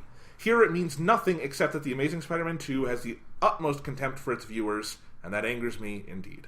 Yeah. So yes. Sorry, Gwen, you got fucked in this movie. Yeah. Sorry, every other character, you got fucked too. But dude, thank God that they did not do the Mary Jane thing, because, it basically was more or less revealed that were Mary Jane to be in this movie, she would have been the ending scene, where it's like, that's basically what it seemed like to me. It's like, that would have been, like, can you imagine how awful that would have been if, like, the end of this movie was Mary Jane opening the door and saying, "Face it, Tiger, you hit the jackpot." Oh, God. I actually wish that was in here, because the movie's already bad enough. Just throw it in there. Make it more offensive. Whatever. That would have been fucking incredible. Like, I don't know if that's what they were going to do. In my mind, that's what they're going to do. And if that's what they were going to do, this was better than that, I guess. Andrew Garfield has said basically what it was is Mary Jane lived next door, and they only had a couple of scenes. They talked over the fence, and then they had one scene where they went and took a ride around New York together, and that was it. So it would have been... She was only on set for a week. Yeah. It would have been amounted to nothing. It would have amounted to nothing, like everything else. Yeah, it's just like, While they were cutting her character out of the movie, they probably should just cut everything else out of the movie. Just been a black screen for 2 hours? I would have rather seen that. Yes, I would have. Me too. All right. I want to talk... We're going to get to the Spider-Man of it at the end. I think that's what we need to end on. All right. I want to talk a little about the other things I hate about this movie. Okay. Because we talked about the story and stuff. Yes. And it's an utter failure as a narrative, and that's, this is a narrative medium, and this is a narrative use of the medium. If it fails that way, it fails completely. Yeah, but my biggest issue with it. Here's a baffling thing to me that a lot of people have been saying, is that it's bad, but, it's got such nice cinematography, and the action is so good, and everything is, it's so well made and well acted. Fuck all that. I think the acting's terrible. I think Hans Zimmer was the wrong composer for this, and then he worked with Pharrell Williams and a lot of other people who are... It was like Hans Zimmer in the Magnificent Six, I think it said in the credits. That's and he worked with a lot of talented musicians, but they amount to nothing here. They have all these, their theme... They amount to dubstep in the electro scenes. That's what they amount to. Well, and really weird, in the Times Square scene. Yeah, they have this weird whispering voice chorus. And then the worst part of the music is they have this... we're going to write a new theme for Spider-Man. It's just it's like... Because that's what it does when it opens up with he's falling from the sky, and then starts playing that theme. And it's like, are they playing the soundtrack to a Superman movie? What is going? This is not sound like Spider-Man at all. It's just ripping off John Williams. It's just a bunch of horns, and it's terrible. And and it's so not appropriate for Spider-Man as a character. It's this super generic superhero theme. James Horner wrote a really good score for Amazing Spider-Man 1, and they kicked him off for this, and I don't get it. But whatever. So the music is that dubstep. The kids are really into it. I hear 4 years ago. It's stupid. But then I think I've even been seeing people say it's a beautifully made movie. I disagree with that. I think this is a really lazily shot movie. I thought take any, and I watched this on the biggest theater screen in Colorado. I went out to my favorite theater, the Cine Capri. It's a 70 by 30 foot screen. It's huge. And it's good you saw it like that because this is a great movie. I go there for big movies. Yeah. That's my thing. I like that theater a lot. But anyway, so at that size, on that kind of screen, if a movie is well shot, it will hold up and you will see all of that and it'll look better than ever. If a movie has any flaws, they're there too and they're blown up. And to me, this movie has so much wasted space in every frame. It's the classic example to me of one of these movies where they shoot it in anamorphic widescreen because movies are shot that way when they're blockbusters, but none of us here have any idea how to shoot a movie like that. So it's just... Peter will be, off the frame, and the rest of the frame will be just black or brown or something. A lot of movies are shot like this, but it's always aggravates me because it's a lazy, boring use of that frame. I think it's like that a lot. And then I think also in the way they shoot a lot of the Spider-Man action and swinging and stuff, it feels really constrained by the aspect ratio they've chosen, where everything is just kind of claustrophobic, and it's hard to tell for me what's going on. I just think it's really kind of like a lot of people were saying that first scene in the movie where he's going through the streets and he's stopping Paul Giamatti. That's the best Spider-Man action scene ever. Stopping ridiculous Russian Paul Giamatti. Yes. You can't forget that. Russian you Paul can Giamatti. barely hear that he has a ridiculous Russian accent, but I heard it. I was paying attention. You can barely hear him at all. Yeah, because it feels like he's 50 yards away in every single shot. Yes. It's really funny. Anyway. What the fuck is Paul Giamatti in this movie? If this is what they're going to do with him, why the fuck is he in this movie? He needed a paycheck. I don't know. Paul Apparently. Paul Giamatti got eat, It's just... No, there's nothing wrong with him. I just don't understand why they went to go get him. I know. It's stupid. But you could have gotten anyone to fucking play him. So anyway, I think the action was really choppy too. I think there's too many fast cuts. I think it's all kind of claustrophobic in the frame. I think there's a couple of interesting shots of how they show Peter webbing, but even then I think Sam Raimi did it infinitely better in his movies, in part because Spider-Man 2 and 3 are shot anamorphically, but they adapt to that more. They use horizontality more, where this is more behind Spider-Man as he webs through. Well, that inevitably and they have that really weird shot in the beginning where it looks like he stuck a GoPro to his dick, and it's just looking up at his eyes. It's like, what is it? What are you trying to get out of this shot? It was like when they did the first person shit in the first movie. It was why? You don't know how to do this. This is what I was trying to build to, is that exactly what you just said there, is that everyone wants to praise, like, oh, Mark Webb knows how to shoot Spider-Man. Mark Webb doesn't know how to shoot anything in this movie because every scene is a different style. So, and within action scenes, every shot is just a different style. Like, here's going to be the GoPro Spider-Man shot, and here's going to be the behind POV Spider-Man shot, and here's going to be the first-person Spider-Man shot, and here's going to be the normal conventional shot, and here's going to be we're going to be really tight-framed, Michael Bay style, and cutting really fast. So every action scene to me, has no identity whatsoever. Like, whatever you think of Sam Raimi, those are Sam Raimi Spider-Man action scenes, and they are consistent through and through. Yeah, they have a voice style. Yeah. There's no voice to this. I don't know what to make of Mark Webb after this movie, because I don't know if I want to blame any single person on this film, because it's clearly such a studio mishmash. Yeah. But, you don't get to direct a movie like this and walk away from that. I'm sorry. I don't care how much I've liked some of his only 2 other movies are Amazing Spider-Man 1 and 500 Days of Summer. I like 500 Days of Summer a lot. I like Amazing Spider-Man 1, okay. This is a piece of shit and one of the worst movies I've ever seen, and a lot of that does go onto the direction, which is just, it's nothing, Yeah. And he can't get anything out of the actors, and he can't get anything out of the, music, and the effects are just kind of, they're nice, I guess, they're polished, but they don't do anything. So I just think on a technical side, too, the movie is just, everything about it is a failure to me. I don't like anything about this movie. There's one thing I like about this movie. Okay. It's a better Spider-Man costume than the last one. Okay, sure. I still don't think he looks like Spider-Man when I see him. Whenever I saw Spider-Man in the first movie, I was like, it kind of looks like Spider-Man. I still think there's slightly too much blue in the suit.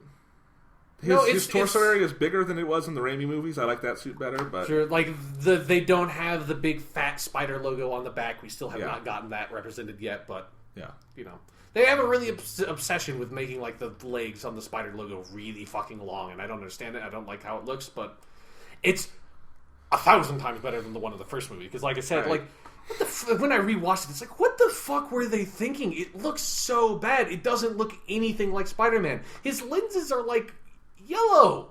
It's weird. What? They improved the suit, and I just can't muster any care about it. It's like, who gives a shit? I'm saying it's a good, like, someone should slap that, costume designer on the back, and it's like, you did the best thing in this whole movie. You can't usually say that about the person who designed the costume. They legitimately did the best thing in the whole movie. You can say that about every Baz Luhrmann movie. Sure, yeah. All right, so anyway, yeah. So those are, do you have anything to add to that about the cinematics of it? Not really, yeah. It's just such a, because I wasn't even, paying enough attention to it to criticize it, because I was so bored by the lack of story. That was my primary concern. I was like, this is such a failure on every single level. How, do these people, even know, have these people never seen a movie? Have they never read a story? Their parents never read them a fucking picture book when they were a kid? Because they clearly have no idea how you construct a story in any way. And I haven't stressed enough on this podcast how awkward and awful all the dialogue is, too. Sure. It sounds like someone who does not natively speak English and is only recently discovered that they are a human being. This is my choice. Trying to, I break up with you. I break up with you. It doesn't sound like coherent English, does it? It doesn't sound like stuff that anyone would ever say. Yeah. In any version of reality. Yeah. I don't need it to be realistic dialogue. I like Quentin Tarantino. No one talks like that. But I need it to sound like something that could come out of a human being's mouth. Nothing in this movie does. Yeah. Maybe when someone says, hey, somewhere in the movie. I don't know. But even then, it's probably awkwardly done. Yeah, probably. Fuck it. All right. But as we said before, so it's just a bad movie fundamentally. Yeah, and I want to. And it's not just a bad movie. It is a failure of a movie. That is the word you have to use for it. It's a failure, not just a movie, but as a story. It fundamentally fails. Because again, we have spent basically this entire podcast or this entire section so far just talking about the different plots. And if you haven't seen the movie, we cannot stress enough that it's that's the movie. It's it's those 4 plots. And they have nothing to do with each other, and it just constantly intercuts between them. So it's there's nothing built up, there's nothing sustained, there's no core theme, there's no core message, there's no spine, there's no through line, there's nothing. There could have been different people playing the characters in all those different plots, and it would have made just as much sense, It would have been just as bad of a movie. Yep. I said it in my review as the film displays a startling, omnipresent lack of baseline narrative or cinematic competency in nearly every conceivable area. Yeah, exactly. It lacks any degree of competency. It is incompetent. It is completely in incompetent. every way you could imagine it. And then on top, and I want to stress that because we do not hate this movie because we are Spider-Man fans and feel it betrayed the character. That's part of it. But moreover, we just like good movies. Yeah, and I despise bad story, like bad narrative construction, because that's, what I study. So if you fuck it up that much and you get paid for it, I kind of resent you naturally, because I could have written a better screenplay when I was 12 for this fucking movie. We did write something better, Sean. We improvised it on the podcast. That's true. That's right. We did an episode about a year ago where when we was hearing all the stupid stuff they were putting in this movie, and Sean and I did kind of a game at the end of one podcast. You can find it in the podcast archive on jonathanlack.com, where we spent about 30 minutes at the end of an episode just saying, let's take every element we know is in Amazing Spider-Man 2 and try to write a story, and we came up with something. Yeah, and that was based on, we had fucking Venom in there. I think we had Black Cat in there, because Felicia is in this movie, but in for a scene. Yeah, in a really perfunctory role that doesn't feel like it sets up her being Black Cat at all. I don't know if they're going to make her Black Cat. She doesn't seem like Felicia Hardy from the comics at all. I have no idea what that is, but... Yeah, so we took on even more responsibility and made an even more coherent plot. Yeah, because we fucking know how to write a story, even if it's overstuffed. Like Spider-Man 3, you can still have a story. You don't have to abandon the basic narrative construction just because you have a bunch of villains. Yeah. And this isn't even a problem of having a bunch of villains. It's got two, kind of. Yeah, it's more a problem of that they both tried to make both of them the main villain at different points in the movie, which just doesn't work. It has no focus on a single antagonist or a single antagonistic force or theme or anything. Captain America 2 had 5 antagonists. Yeah, it's a great movie. They figured it out. Oh, God. But anyway, yes. So on top of all of that and just betraying our own narrative and critical sensibilities here... It's a terrible presentation of Spider-Man, and it is if you like Spider-Man, it just sets your blood on fire. Yeah. Why don't you take it away here, Sean? Okay, right. So, let's talk about how immediately this movie doesn't get Spider-Man. It makes a huge, critical fucking mistake. It breaks rule number 1 in Spider-Man's first appearance, and that is, he stops Alexi Rhino or whatever with all that shit, and he's calling Gwen, and it seems like he's going to be late for his graduation, and Gwen's like, you need to get here, and she's like the valedictorian. It's like, where are you, Peter? Are those sirens? It's like, no, they're not sirens. I'm not doing dangerous shit. And it's like, okay, I'm not going to be concerned about the fact that you're clearly out being Spider-Man, and I'm your girlfriend, and we're not going to do anything about her being concerned about him constantly putting his life in danger. So Gwen Stacy's character, they've already just we're not going to put any sort of narrative conflict or dynamic in their relationship at all. Let's dismiss that. So Peter seems like he's going to be late to his own graduation. His name is about to get called, and what happens?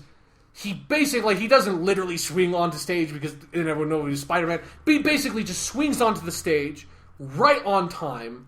Kisses Gwen, grabs her, this whole kind of bow thing, kisses her right in front of everyone, gets his diploma, high fives the principal, and walks off the stage. That's Peter Parker? No! Fuck no! You broke rule number 1. Rule number 1, Peter Parker is never on time for anything. He is always late. The dude was late to his fucking wedding. He is always late because he's out being fucking Spider-Man. The dude can never make it to anything, and he always lets people down because he's always taking on too much responsibility. You can't have your first scene featuring Peter Parker, have him be on time, and not just on time, but being the coolest fucking dude in the whole place. That's what Tony Stark would do at his graduation. Exactly. Yeah, it is exactly. That is fucking Tony Stark. That is not Peter Parker. And it is part of an issue with Amazing Spider-Man 1 as well, but at least there's some of it there that he never feels like he's a nerd. It never really feels like this character has been socially ostracized and that he's dealing with that. It never feels like that. It feels like he's this really cool kid. It feels like he's been Spider-Man for 20 years and knows all the shit. He knows how to make all the quips. He's, always gets out okay, and he's cool fucking Peter Parker Spider-Man, instead of being this scared teenager who's dealing with all this grief and all this responsibility, doesn't quite know how to deal with it, and constantly disappoints people in his life, and doesn't know how to reconcile that. He's a skateboarding guy. Hipster sake. Dude. And I can't stress enough how important that is. Then how much you immediately drop the ball and just make me roll my eyes at that he makes it on time. He never. I just, again, the dude would be late to his own fucking funeral if he could. Like, he's always late to everything, especially when he's out doing Spider-Man shit. Here, you know what? You talked about the polar opposite things with Spider-Man 2. Exactly. The first scene of Spider-Man 2 is his being late for the pizza and getting fired. Exactly. It's the first scene. He's always late because this is a critical part of Peter Parker and Spider-Man as a character, is he has a trait that the comics refer to as the old Parker luck. And it's because everything goes wrong for him all the time. Sometimes it's not his fault. A lot of time it is. And that segues into what is the biggest thing this movie gets wrong. Just from basically, it's also a storytelling perspective, but it's also something that for Spider-Man is one of his most critical differentiators from other superheroes, is that Spider-Man is a character, is a superhero who makes mistakes and has to learn from them. And this is something that I been thinking about the most, because this is after I got out of the movie and I really started thinking about it as a Spider-Man movie and deconstructing it and realizing how awful it is. And then I went and reread Amazing Fantasy 15, which is the original. That's where Spider-Man comes from. Is from that anthology series that he was then so popular he got his own book. That original origin story is really, really, really well done. Like, if you it's a little bit dated, but if you look at it and try to look at it as sort of like a folktale, because again, it was not created for Spider-Man to be a serialized character. It only became that way because he was so popular. So it's an original standalone story, and that's all it is. And what it is that Peter Parker is a socially ostracized young teenager in high school who's being bullied. He's into science, and everyone's bullying him except for his uncle and aunt who are there for him. There's no mention of his parents at all in the entire fucking issue. And that's the setup. And so you take that relatable character and then you show him getting access to these powers, but then he doesn't understand how to use the power. So what he uses the power for is to get a power trip, to exploit them for money, for his own personal gain, and use them selfishly because he's never had power and he doesn't know how to do it. And the fact that he's been abused for so much of his life by his peers means that he's obviously going to act out about it. And then he takes that, and then eventually he gets screwed over, and not understanding how to deal with that and having all this power trip, he then makes a critical, tragic mistake of letting that robber go. Then that robber eventually robs the Parker household, shoots Uncle Ben. Peter goes there, discovers Ben has been shot, chases down the person who did it, and then when he gets there, he discovers that the result of his tragic mistake was that the guy he let go is the one who killed Uncle Ben, and it is his fault. It is Peter's fault, the fact that he failed to understand that with great power comes responsibility, that he failed to understand how to use his power in a responsible and good fashion, that's what causes his uncle to die, and that is his mistake, and he has to learn from it. So at the end of the story, and this is something that I actually like better about the original origin that is not usually replicated, is that nobody tells Peter that with great power comes great responsibility. Uncle Ben never says that. That is in the last panel, that is the last narrative caption, ends with he walks in, this lone solitary figure walks into the darkness and contemplates the fact that with great power comes great responsibility, and Peter has to learn from his mistake and comes to that conclusion at the end. It is a classic fable-style construction to deliver a moral at the end of the story, and then that then comes to define Peter for his life. That he is that no other superhero has that. Superman, Krypton did not blow up because Superman fucked up. Batman's parents did not get killed because Bruce Wayne fucked up. Uncle Ben died because Peter Parker fucked the fuck up, and he has to do something about it now. That is what the character is. And then he continues to do that. He continues to make mistakes. He continues to make mistakes in how he handles villains. He continues to make mistakes in how he handles his personal life. He continues to make mistakes, and he has to continue to learn from him. And that's what, to me, makes him the best superhero, is that he has that aspect. It makes him relatable. It makes his stories dynamic and interesting. It makes his character develop. Peter Parker is one of the very few superhero characters who has aged over the course of the comics. And he has gone through so much because he ages with the reader. He deals with issues in high school. He deals with issues in college. He deals with issues with relationships and getting married.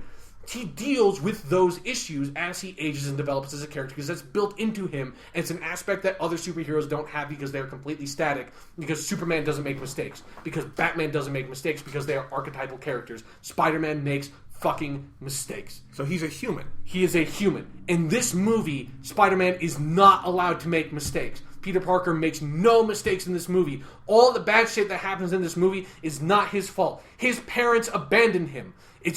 He never grieves it's like obsessed with Uncle Ben. He never takes on the fact that Uncle Ben's death is his responsibility. He's angsting about the fact that his parents abandoned him when he was a child, which obviously has nothing to do with Peter Parker making any sort of mistake.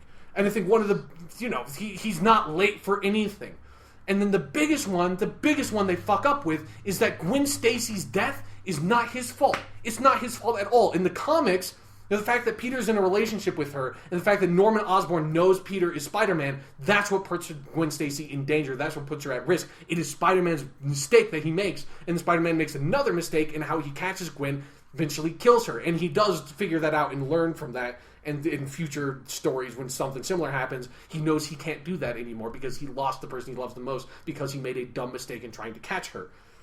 So he always makes mistakes in the comics, and he never does in the movie. And where you see that is one of the biggest ones is the scene on the bridge. He's at the top of the bridge with Gwen, and Gwen's going to go to Oxford, and Peter says, I will just follow you.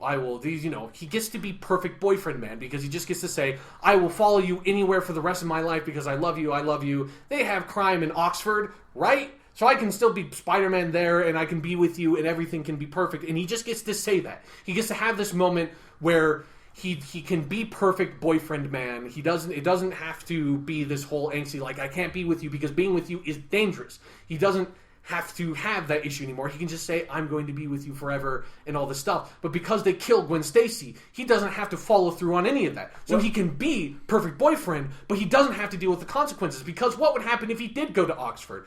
That would mean he would abandon Aunt May. And Aunt May would be completely alone. Because again, Uncle Ben died a year ago. And Aunt May is desperately trying to figure out ways to make money. So as Peter would just go off, leave Aunt May, leave all of the other...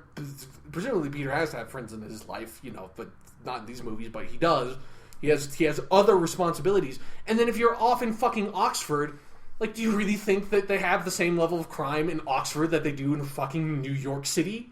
No! Oxford also isn't his town that he is responsible for. Exactly. And you know what else Oxford doesn't have? It doesn't have this big fucking tower that keeps on churning out supervillains every other day. Everything in these movies is all Oscorp's fault. If you're in Oxford... Guess what happens when Oscorp makes the next giant lizard man? Fucking Spider-Man's not there to deal with it. So that would actually have been a good... If they had actually ended the movie with Gwen Stacy living and then Peter Parker moving to Oxford. And again, he can't attend Oxford because he doesn't get the scholarship. He doesn't have the money to. So he would just be moving to England to live there to just be with his girlfriend and dedicate his life to Gwen Stacy. And then the next movie could show that's a stupid fucking thing to do. That would be a huge mistake. You can't... That is not a relationship. You can't do that. Their relationship wouldn't work because Peter would become resentful of her. And then Peter would realize that he's abandoned his responsibilities and realize how important those responsibilities and have to go back to New York and learn something from him being a fucking idiot. But no, because this movie kills off Gwen Stacy, he doesn't have to learn from that. He doesn't have to learn from the fact that this was stupid. That him saying that he's going to do that is stupid. But he doesn't have to deal with the consequences of his actions. He just gets to be the perfect boyfriend. But since she dies, he doesn't have to deal with the issues of being a perfect boyfriend. Well, and the way she dies also takes culpability off of him. Yeah, because it's my choice. Yeah, that line, that is one of the stupidest lines in the movie. Because she runs into the fight with Electro and says, this is my choice, Peter. It's not your choice. So when she dies, it's just total fucking pure coincidence anyways that Green Goblin goes down there and Gwen happens to be right there and Spider-Man's right there and he figures it out and then takes Gwen. So it's not like, oh, Harry knows that Peter is Spider-Man. He knows that he loves Gwen Stacy, so the one way to get at him is to get Gwen Stacy, which would prove Captain Stacy right. The weird thing about this movie is that Captain Stacy's dying prophecy of you are too dangerous for her, which obviously sets up Gwen dying. Gwen dying has nothing to do with that. It's a pure coincidence. Yes, if she wasn't in the relationship with Peter, she wouldn't really be there. But, it's so ancillary. It's not Peter, directly because she's in a relationship with him that she is in danger. It's just she happens to be there when Green Goblin arrives. And Peter keeps telling her to leave, and since she doesn't, it's not his fault. Exactly. Peter's get the fuck out of here. And she's no, this is my choice. So they just turn Gwen Stacy into this suicidal idiot. It's like, what are you doing running into the middle of, like, fucking the dude who's shooting lightning from his hands? You have no superpowers. Sure, like, because of the script, you have the ability to help in this situation, but logically speaking, she shouldn't. Logically speaking, she should have no idea how that power facility works. They have one line where she says, I looked at the schematics. It's like, well, that's fucking fantastic. That's great, you looked at the schematics, so clearly you, biologist lady, who was in high school, knows how to fucking run this state-of-the-art brand new power plant facility that, unlike any other power plant facility on the entire planet, that was designed by Max Dillon, so it's brand fucking new, that is supposed to be run by a group of trained professionals. You, Gwen Stacy, biologist high school lady, you know how to run this facility and press the big fucking red button that saves the day. That makes no sense. That's just there for plot reasons. So she's not useful in that fight for any sufficiently explained reason. The plot just says she is. So that's fucking stupid. And so since she says this is my choice, I'm going to be here of my own will, and this has nothing to do with you, Peter Parker, as Spider-Man, that means when she dies, it isn't his fault. It's not his responsibility, and he didn't make a mistake. Yep. Yeah. And all he has to do is be sad, then he has to learn, oh, all I have to do is feel hope? Okay. Yeah, and then it's like you waste everything by having him. You don't show his process of why. I mean, this is another thing. It's like, you don't actually know why he stops being Spider-Man. Is it because he's sad? Is it because he thinks Gwen dying is his fault? Like, does he just not want to be Spider-Man anymore? You have no idea. Because all it does is show what is admittedly, like, in a much better movie, could be a really touching montage of him standing at the grave and it moving through the seasons. In a much better movie, that could be a touching scene. But here, it's just fucking maddening. Because it's like, well, I don't know what he's doing. Like, he hasn't been Spider-Man for a year. Why? Fucking what? Like, what is he thinking? What is he going through? You have to show that somehow, or else you don't have no idea what he's thinking. Especially because since he started being Spider-Man because another person died, yeah, this seems inconsistent. It's how he coped with the last death. Exactly. So it's just, it makes no sense, and then you just have him be Spider-Man again at the end of the movie without him having to have gone through any character arc. Like, I can't stress enough how stupid it is that Spider-Man's entire character arc is stuffed into the last 5 minutes of the fucking movie. That makes no goddamn sense. The other thing also is that he has the whole thing he hears about hope and happiness and blah blah blah, but he also only comes back because they absolutely need him. It's like he's forced. Rhino comes out the fuck out of nowhere, and so it's like, well, I have no other choice. It's not. He doesn't go out and stop a petty theft. Yeah, that would be more meaningful in a lot of ways. You know? Yeah. Just. So there's all that. So yeah, so they just get the core, the absolute core of the Spider-Man character exactly wrong. And this is one of the things that's pissed me off a lot. Because I've actually seen, not a lot, but I've seen some people online say that, oh, I'm a Spider-Man fan, and this is the kind of Spider-Man I wanted to talk about this. Yes. Let me put this up, because I have a series of questions I wanted to ask at the end of this. All right. Let's jump to this. Okay. And you're not. This is not a small contingent, by the way. You're not seeing. I'm seeing this all over the place too. Yeah. I've only read a couple of reviews and articles and glanced at the comics, so I have not been looking. I've seen a lot on Twitter. I've seen a lot of critics have written about fans on their comments and stuff. There's a large fan contingent that thinks this is the best Spider-Man movie. Yeah, because he is more Spider-Man here than in any other film. Mm-hmm. Yeah, because it's an argument that was made about the first Amazing Spider-Man as well that made no sense to me, but it definitely makes no sense here. So here's what it is. Here's what it is that there are two things there's really one thing that people become fixated on with Spider-Man, and it's especially people who did not read the original stories. It's like more later fans that have read a lot of the stuff that's not as good as the original stuff, like the 80s and 90s Spider-Man, that they fixate most prominently on Spider-Man making jokes. It's the fucking quips. It's the fucking quips. It's that, and then the other thing that they often come up with, which is also stupid, is that Spider-Man is supposed to be super smart and he's a scientist, so, that was not a prominent element of the Raimi films, even though he in Spider-Man 2, he's fucking working with Dr. Octopus and all that nonsense. But and the fact that he makes his own mechanical web shooters is apparently such a hugely critical part of the character that if it's not there, it's not Spider-Man. Even though it makes no difference in either of these movies. It doesn't. Every single scene. Because he doesn't even fucking figure out how to defeat Electro with his brain. Gwen Stacy does. So even that's not in here. But anyways, that's the two things. That is the two things. Every time I've seen it, this has been brought up for the original Amazing Spider-Man 1, and every time I've seen this addressed here, is those two things. It's the scientist thing, and it's the quip thing. Let's I want to talk about the quips because Okay, I think the quips I was going to talk about the quips, so yes. The quips were awful and awkward. Yeah, in they're the not first movie. good quips. In both of these movies. No. In the first movie, it makes him seem like a fucking sociopath. It does in the first movie. He's just like that scene where he has the car thief. It looks like he's a fucking serial rapist. Like, it is fucking creepy. Yeah, it's creepy. And then Also, how the fuck did he get in the backseat of that car? When I rewatched the movie, I was like, has he just been sitting in there waiting for someone to steal this car? I never noticed that the first time. He's just there. I assume that's it. But no. In this movie, the quips are of slightly higher quality.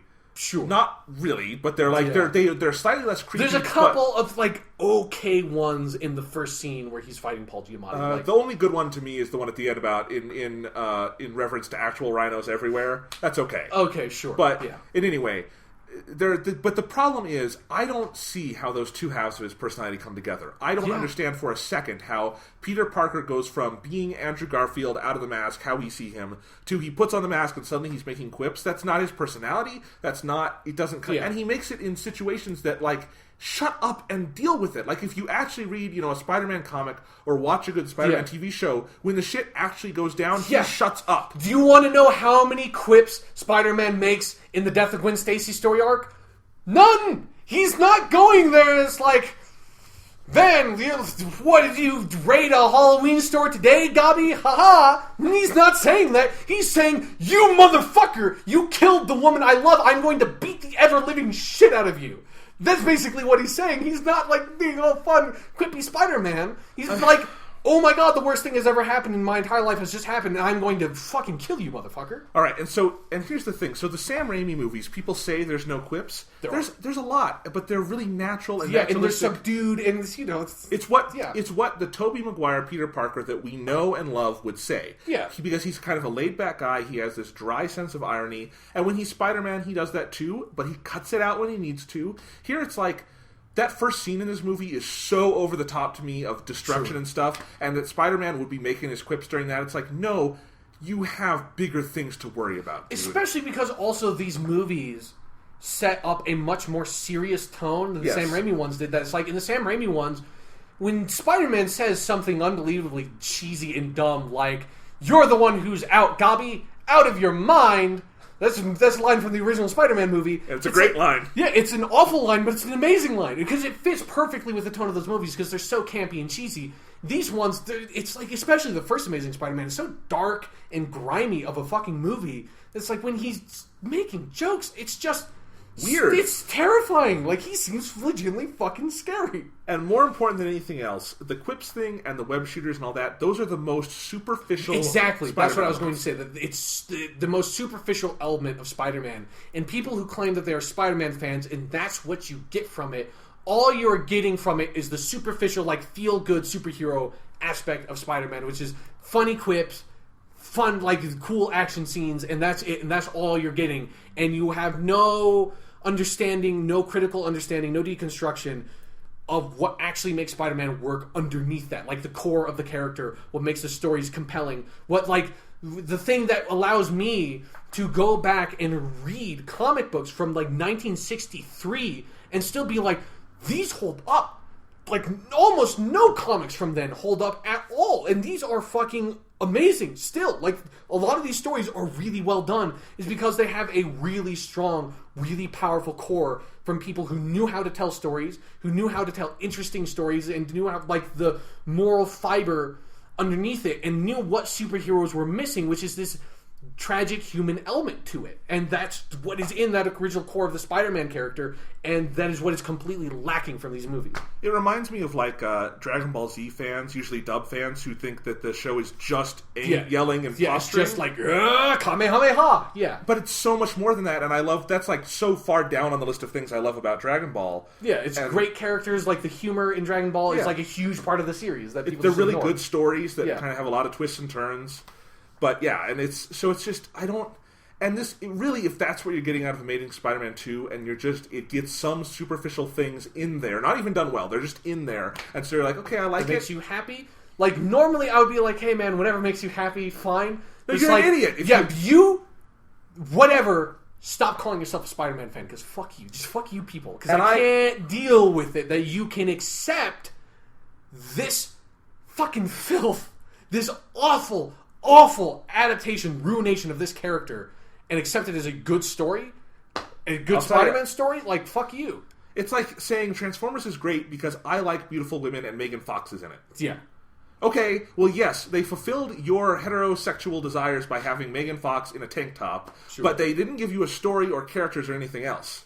So, you're just an idiot.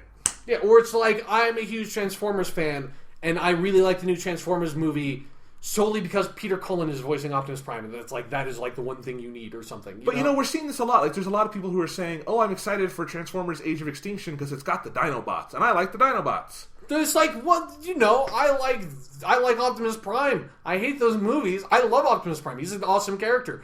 Those are still horrendous movies. Yes.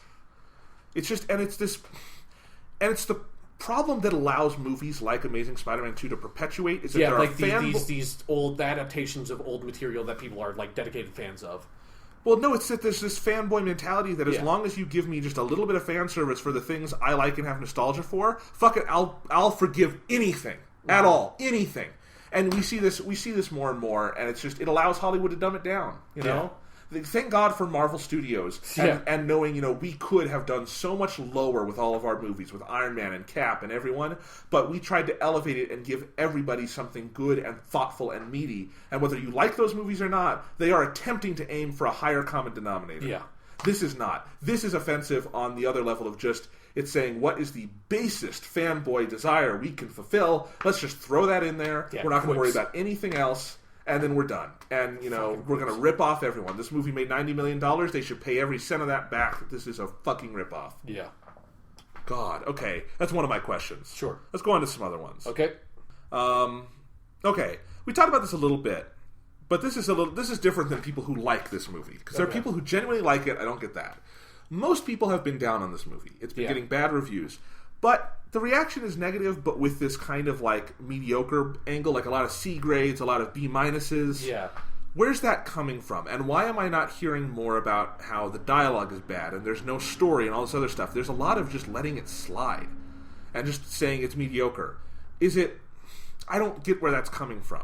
I don't either. Like, it's because for me, again, like, ignoring even everything else, the story itself is so poorly constructed that I don't understand how anyone can give this movie anything resembling a passing grade. Like, it's an F. Like, it's an F. By definition for me, it is a failure. It has failed in what it's trying to do. It's not like it kind of misses the mark, or it's like, well, it's flawed, but there's some good stuff in it. It's like, no, the entire movie falls apart completely from, like, minute one. Yeah, no, it's the definition of an F to me. Yeah. And I don't give letter grades anymore, but I thought about slapping an F on this one just for fun, because that's what it is. This has just been the review, is a big red F. Big red F, yes. God. Big red U also. Yeah, so I don't get that. We've covered a lot of these other ones. All right. Big question here for me, because I started in one place and I've migrated to another. Where does this rank on the list of worst superhero movies for you? Because for me, I can answer now. The way I started my review that I published the day the movie came out, or the day after, I think, was that I said, I've probably seen worse superhero movies, but none that made me this uncomfortable and angry. And the more I've thought about it, I actually don't think I've seen a worse superhero movie than this. I don't think so either. I think this is the worst. Because I run through the ones I hate, like the Joel Schumacher Batman movies, Batman and Robin, the Fantastic Four movies, Daredevil, Ang Lee's Hulk. Those are all better movies than this. Yeah, easily. Yeah, without a doubt. Like, they're movies. Like, they have a story.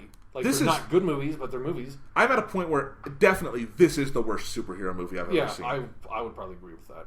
Like, I would need to make that definitive. I would have to like rewatch Batman and Robin, those movies, because I haven't seen them in forever. But Batman and Robin is also one where it's so bad it's good. It's kind of fun to watch. It has that element to it, that's for sure. This goes beyond that, And there's no joy to be extracted from this movie. It's just, like I said, it's boring. Yeah, that siren is going to arrest Mark Webb. Yeah, hopefully. Just kidding. To arrest everyone involved in this movie. Oh, God, but no. So, and here's the funny thing. If I were to take every superhero film I have ever seen and rank them out worst to best, we would start with Amazing Spider-Man 2, and we would end with Real Spider-Man 2. Yeah, Real Spider-Man 2. How crazy is that? That this one franchise can be the best and worst of an entire genre. It's depressing, isn't it? It's very depressing.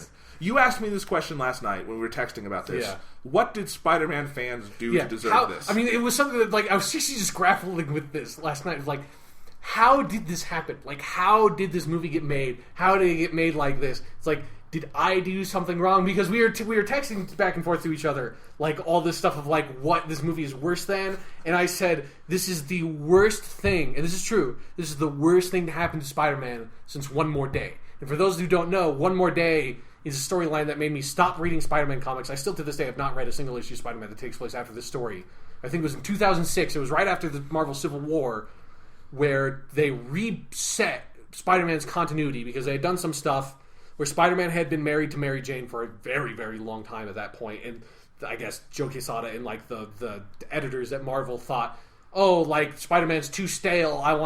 Let's bring Spider-Man back to basics. They can't be married because that's not interesting, even though there were tons of really, really interesting stories that had Spider-Man married to Mary Jane and used that as part of the story. But whatever, they thought that. And Spider-Man had also, Peter Parker's secret identity had been revealed over the course of Civil War, and then Aunt May had been shot. So what happened was, in One More Day, Peter Parker and Mary Jane, they both made the choice. They sold their marriage to Mephisto, the devil, to save Aunt May's life, and part of the consequence of that was that Spider-Man then never had revealed his secret identity. So they reset, like, 20 years, over 20 years of Spider-Man comics and continuity and storylines to get Spider-Man to a spot where now he can have his dumb, like, love triangles and stuff and just rehash the stories that we had told in the fucking 70s, and it's probably the worst comic book story I've ever seen.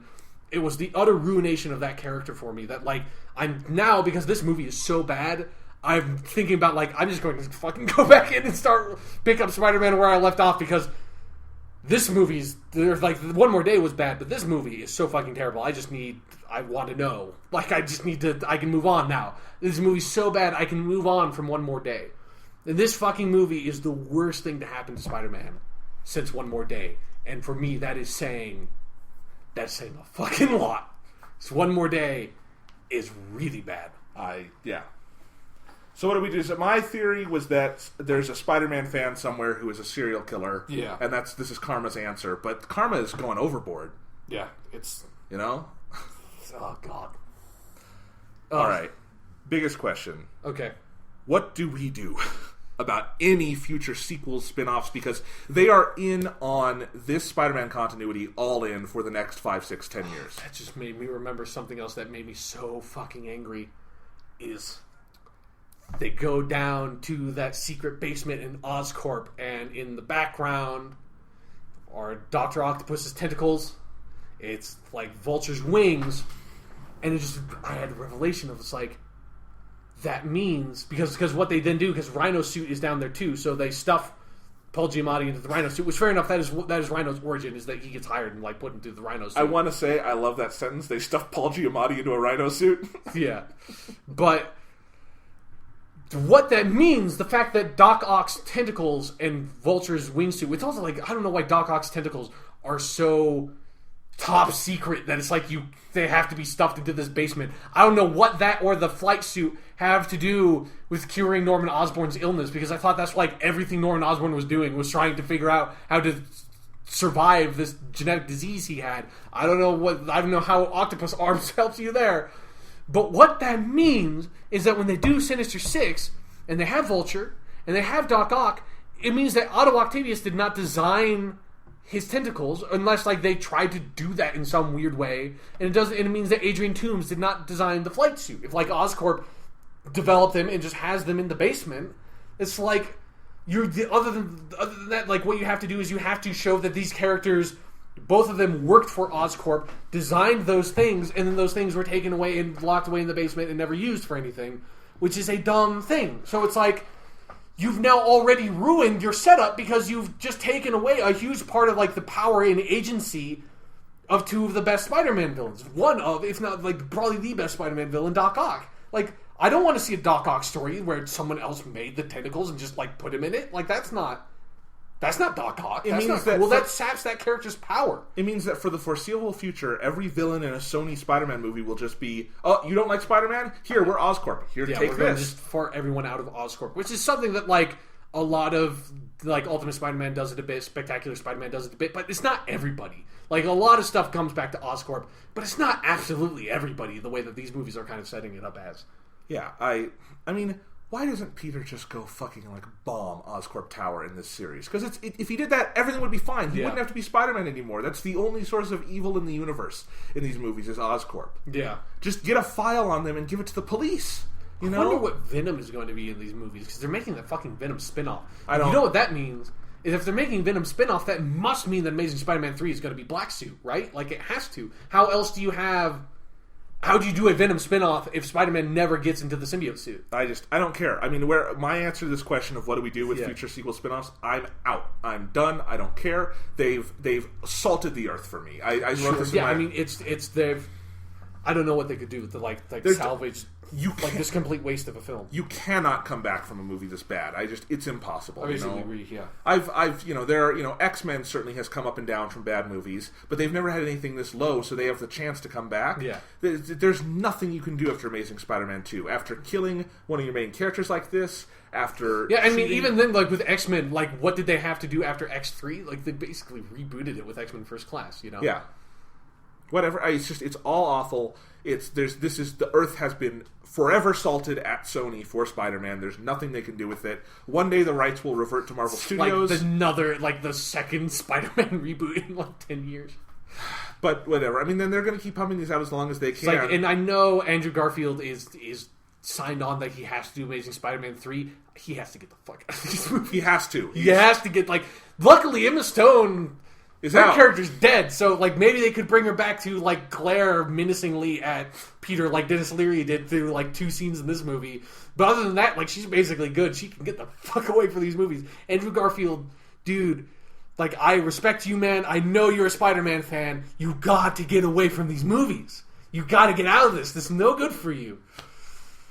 Fake a sex scandal in the papers or something. Exactly. That would be better than being in these at this point. This is toxic. So, anyone, we're getting a Spider-Man 3 and 4. We're getting a Spectacular 6, or Sinister 6. We're getting whatever. It's all bullshit. Sure. We're getting a Venom movie, all before 2020. Yeah. They're trying to do these, and it's just like, just stop it. It's awful. And the one sign of hope is that Amazing Spider-Man 2 is trailing significantly behind every other Spider-Man movie. Yeah, it's the worst. Financially, the worst Spider-Man movie so far, and it's critically. Yeah. I mean, yeah, like, legitimately, it's not just us that hates this movie. Like, it's critically by far the worst Spider-Man movie. Like, Spider-Man 3 did not even have a negative tomato score on Rotten Tomatoes. This one does. Yeah. Yeah. So, I mean, it's... And it's not like it's doing so little money that they're not going to make more. It's still big. It's going to top out at close to $1 billion. But it's like... But for a Spider-Man movie, yes. It's not doing what they need I to don't do. know. I don't plan on seeing more after this. I don't plan on putting us through this. I have to know what they do. Like, yeah. I'm legitimately I have no idea what the next movie is going to be. Like, I have no idea how I know what it's going to be, Sean. It's going to be awful. Yeah, but it's like, if they do Black Suit Spider-Man, like, what are they going to do? Like, they haven't set it up. Like, because they used, like, this whole movie to set up Sinister 6. And it's like, but what about the next Amazing Spider-Man movie? Like, you didn't set up a sequel. At least the first movie, like, had some mentions of Norman Osborn and stuff that was like, okay, like, you've got a Green Goblin thing that you can do in the next movie. They went with Electro. I don't know why, but they did. I mean, they fucked up the what they had set up in the first movie, but it's like, there's nothing. Like, who's going to be the villain in Amazing Spider-Man 3? Is he just going to do Green Goblin? Like, actually try to do Green Goblin? Because that's another thing that we didn't talk about a whole lot, was that, hey, like, you have Green Goblin in this movie, but he's only Green Goblin for like 10 minutes, and he's nothing resembling the character. You don't give him an opportunity to be anything resembling the character, so you just completely wasted, like, just threw him away. It was like, fucking Spider-Man 3 developed and used Venom more than this movie used Green Goblin. How is it even possible? Well, that's one of the other things I want to talk about, is that Spider-Man 3 has this very weird reputation to me where I think it's a mediocre movie. It's got a lot of problems. But if you legitimately think that's a bad movie, you haven't seen bad movies. Oh, God. I never want to hear anyone talk about the dance scene in Spider-Man 3 again. Now that this movie's come out, shut the fuck up. Like, who cares? At least that scene, you know what the Spider-Man 3 dance scene did, as goofy as it fucking was? It fucking had a place in the plot. It had contributed to the conflict. It was a turning point in that movie. It had a place. It was part of that movie's critical plot and spine and theme. Amazing Spider-Man 2 doesn't even have that for a scene to be too cheesy for you to accept for that to happen in the first place. Amazing Spider-Man 2 is so bad, it can't even have a scene as dumb as the dance scene in Spider-Man 3. Yep, and Yeah, Spider-Man 3 is a masterpiece compared to this. Spider-Man really 3 is just fine. A much better Spider-Man movie than this. Oh, yeah. On every level. Spider-Man 3, has some wonky stuff, but it doesn't ruin the character, doesn't misinterpret the character. It does it pretty, other than, its use of Venom is really poor, but it does a pretty good job of the Black Suit story. Legitimately. It does. I think it's underdeveloped, but... Yeah, but it does a pretty... Like I said, it does a pretty... I'm not saying it's doing a great job. It does a pretty good job of it. It has, a lot of the major beats. Yeah. It is 1,000 times a better adaptation of that storyline than this is of Death of Gwen Stacy. This one's doesn't even have almost anything in it other than Gwen Stacy died.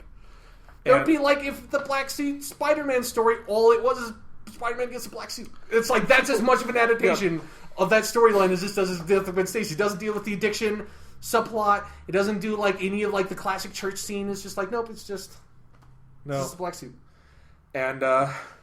And again, the Green Goblin here is vastly less developed than Venom is in Spider-Man 3. Venom at least has clearly defined powers. There's a big fight with him. An understandable motivation, more or less. Yeah, it's a stupid motivation, but it's understandable. Yeah, it makes more sense than Harry's. It's not like Eddie Brock becomes Venom in Spider-Man 3 because he only has 30 years left to live.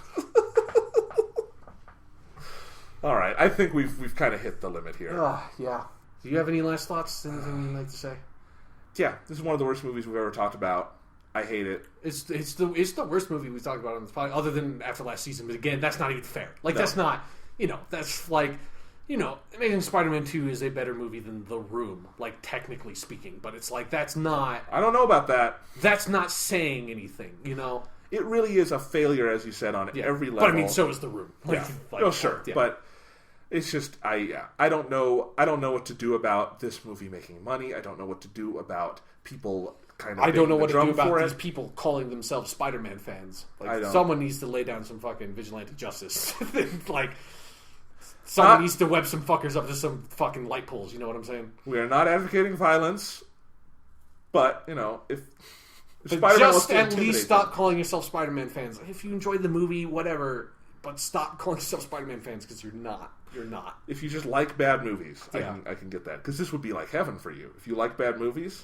Yeah, but not bad movies because bad movies are funny, but bad movies because they are you're unbelievable a masochist. Train wrecks and just unbelievably boring. Yeah. Yeah. This movie's that. All right. Sean, next week. We get to talk about Godzilla. Oh, thank God. Which looks really good. Yeah, the early reviews and stuff have been really good. I'm excited. I'm excited too. Here's my plan. This is coming out on a Tuesday night. Hopefully, you're going to see Godzilla as soon as you can, I assume. Yeah, I'll probably end up seeing it on that Saturday. Okay. Then what I want to do is record that either Sunday or Monday, and it'll be out as soon as we can early in the week. I want to move the podcast. It was coming out on Fridays. This is coming out on Tuesday. I think Monday, Tuesday is going to be where it is for the foreseeable future. It's probably easy to do, yeah. So that's probably where it's going to land. And we've got Godzilla to talk about. The week after that is X-Men Days of Future Past. The early reviews came out for that this morning. It sounds good too. I'm excited for both of those. I need something to fix this, man. So yeah, we're gonna go do anything else but talk about this piece of shit movie anymore. Yeah. Fuck you, Amazing Spider-Man 2. Yeah. Fuck that movie.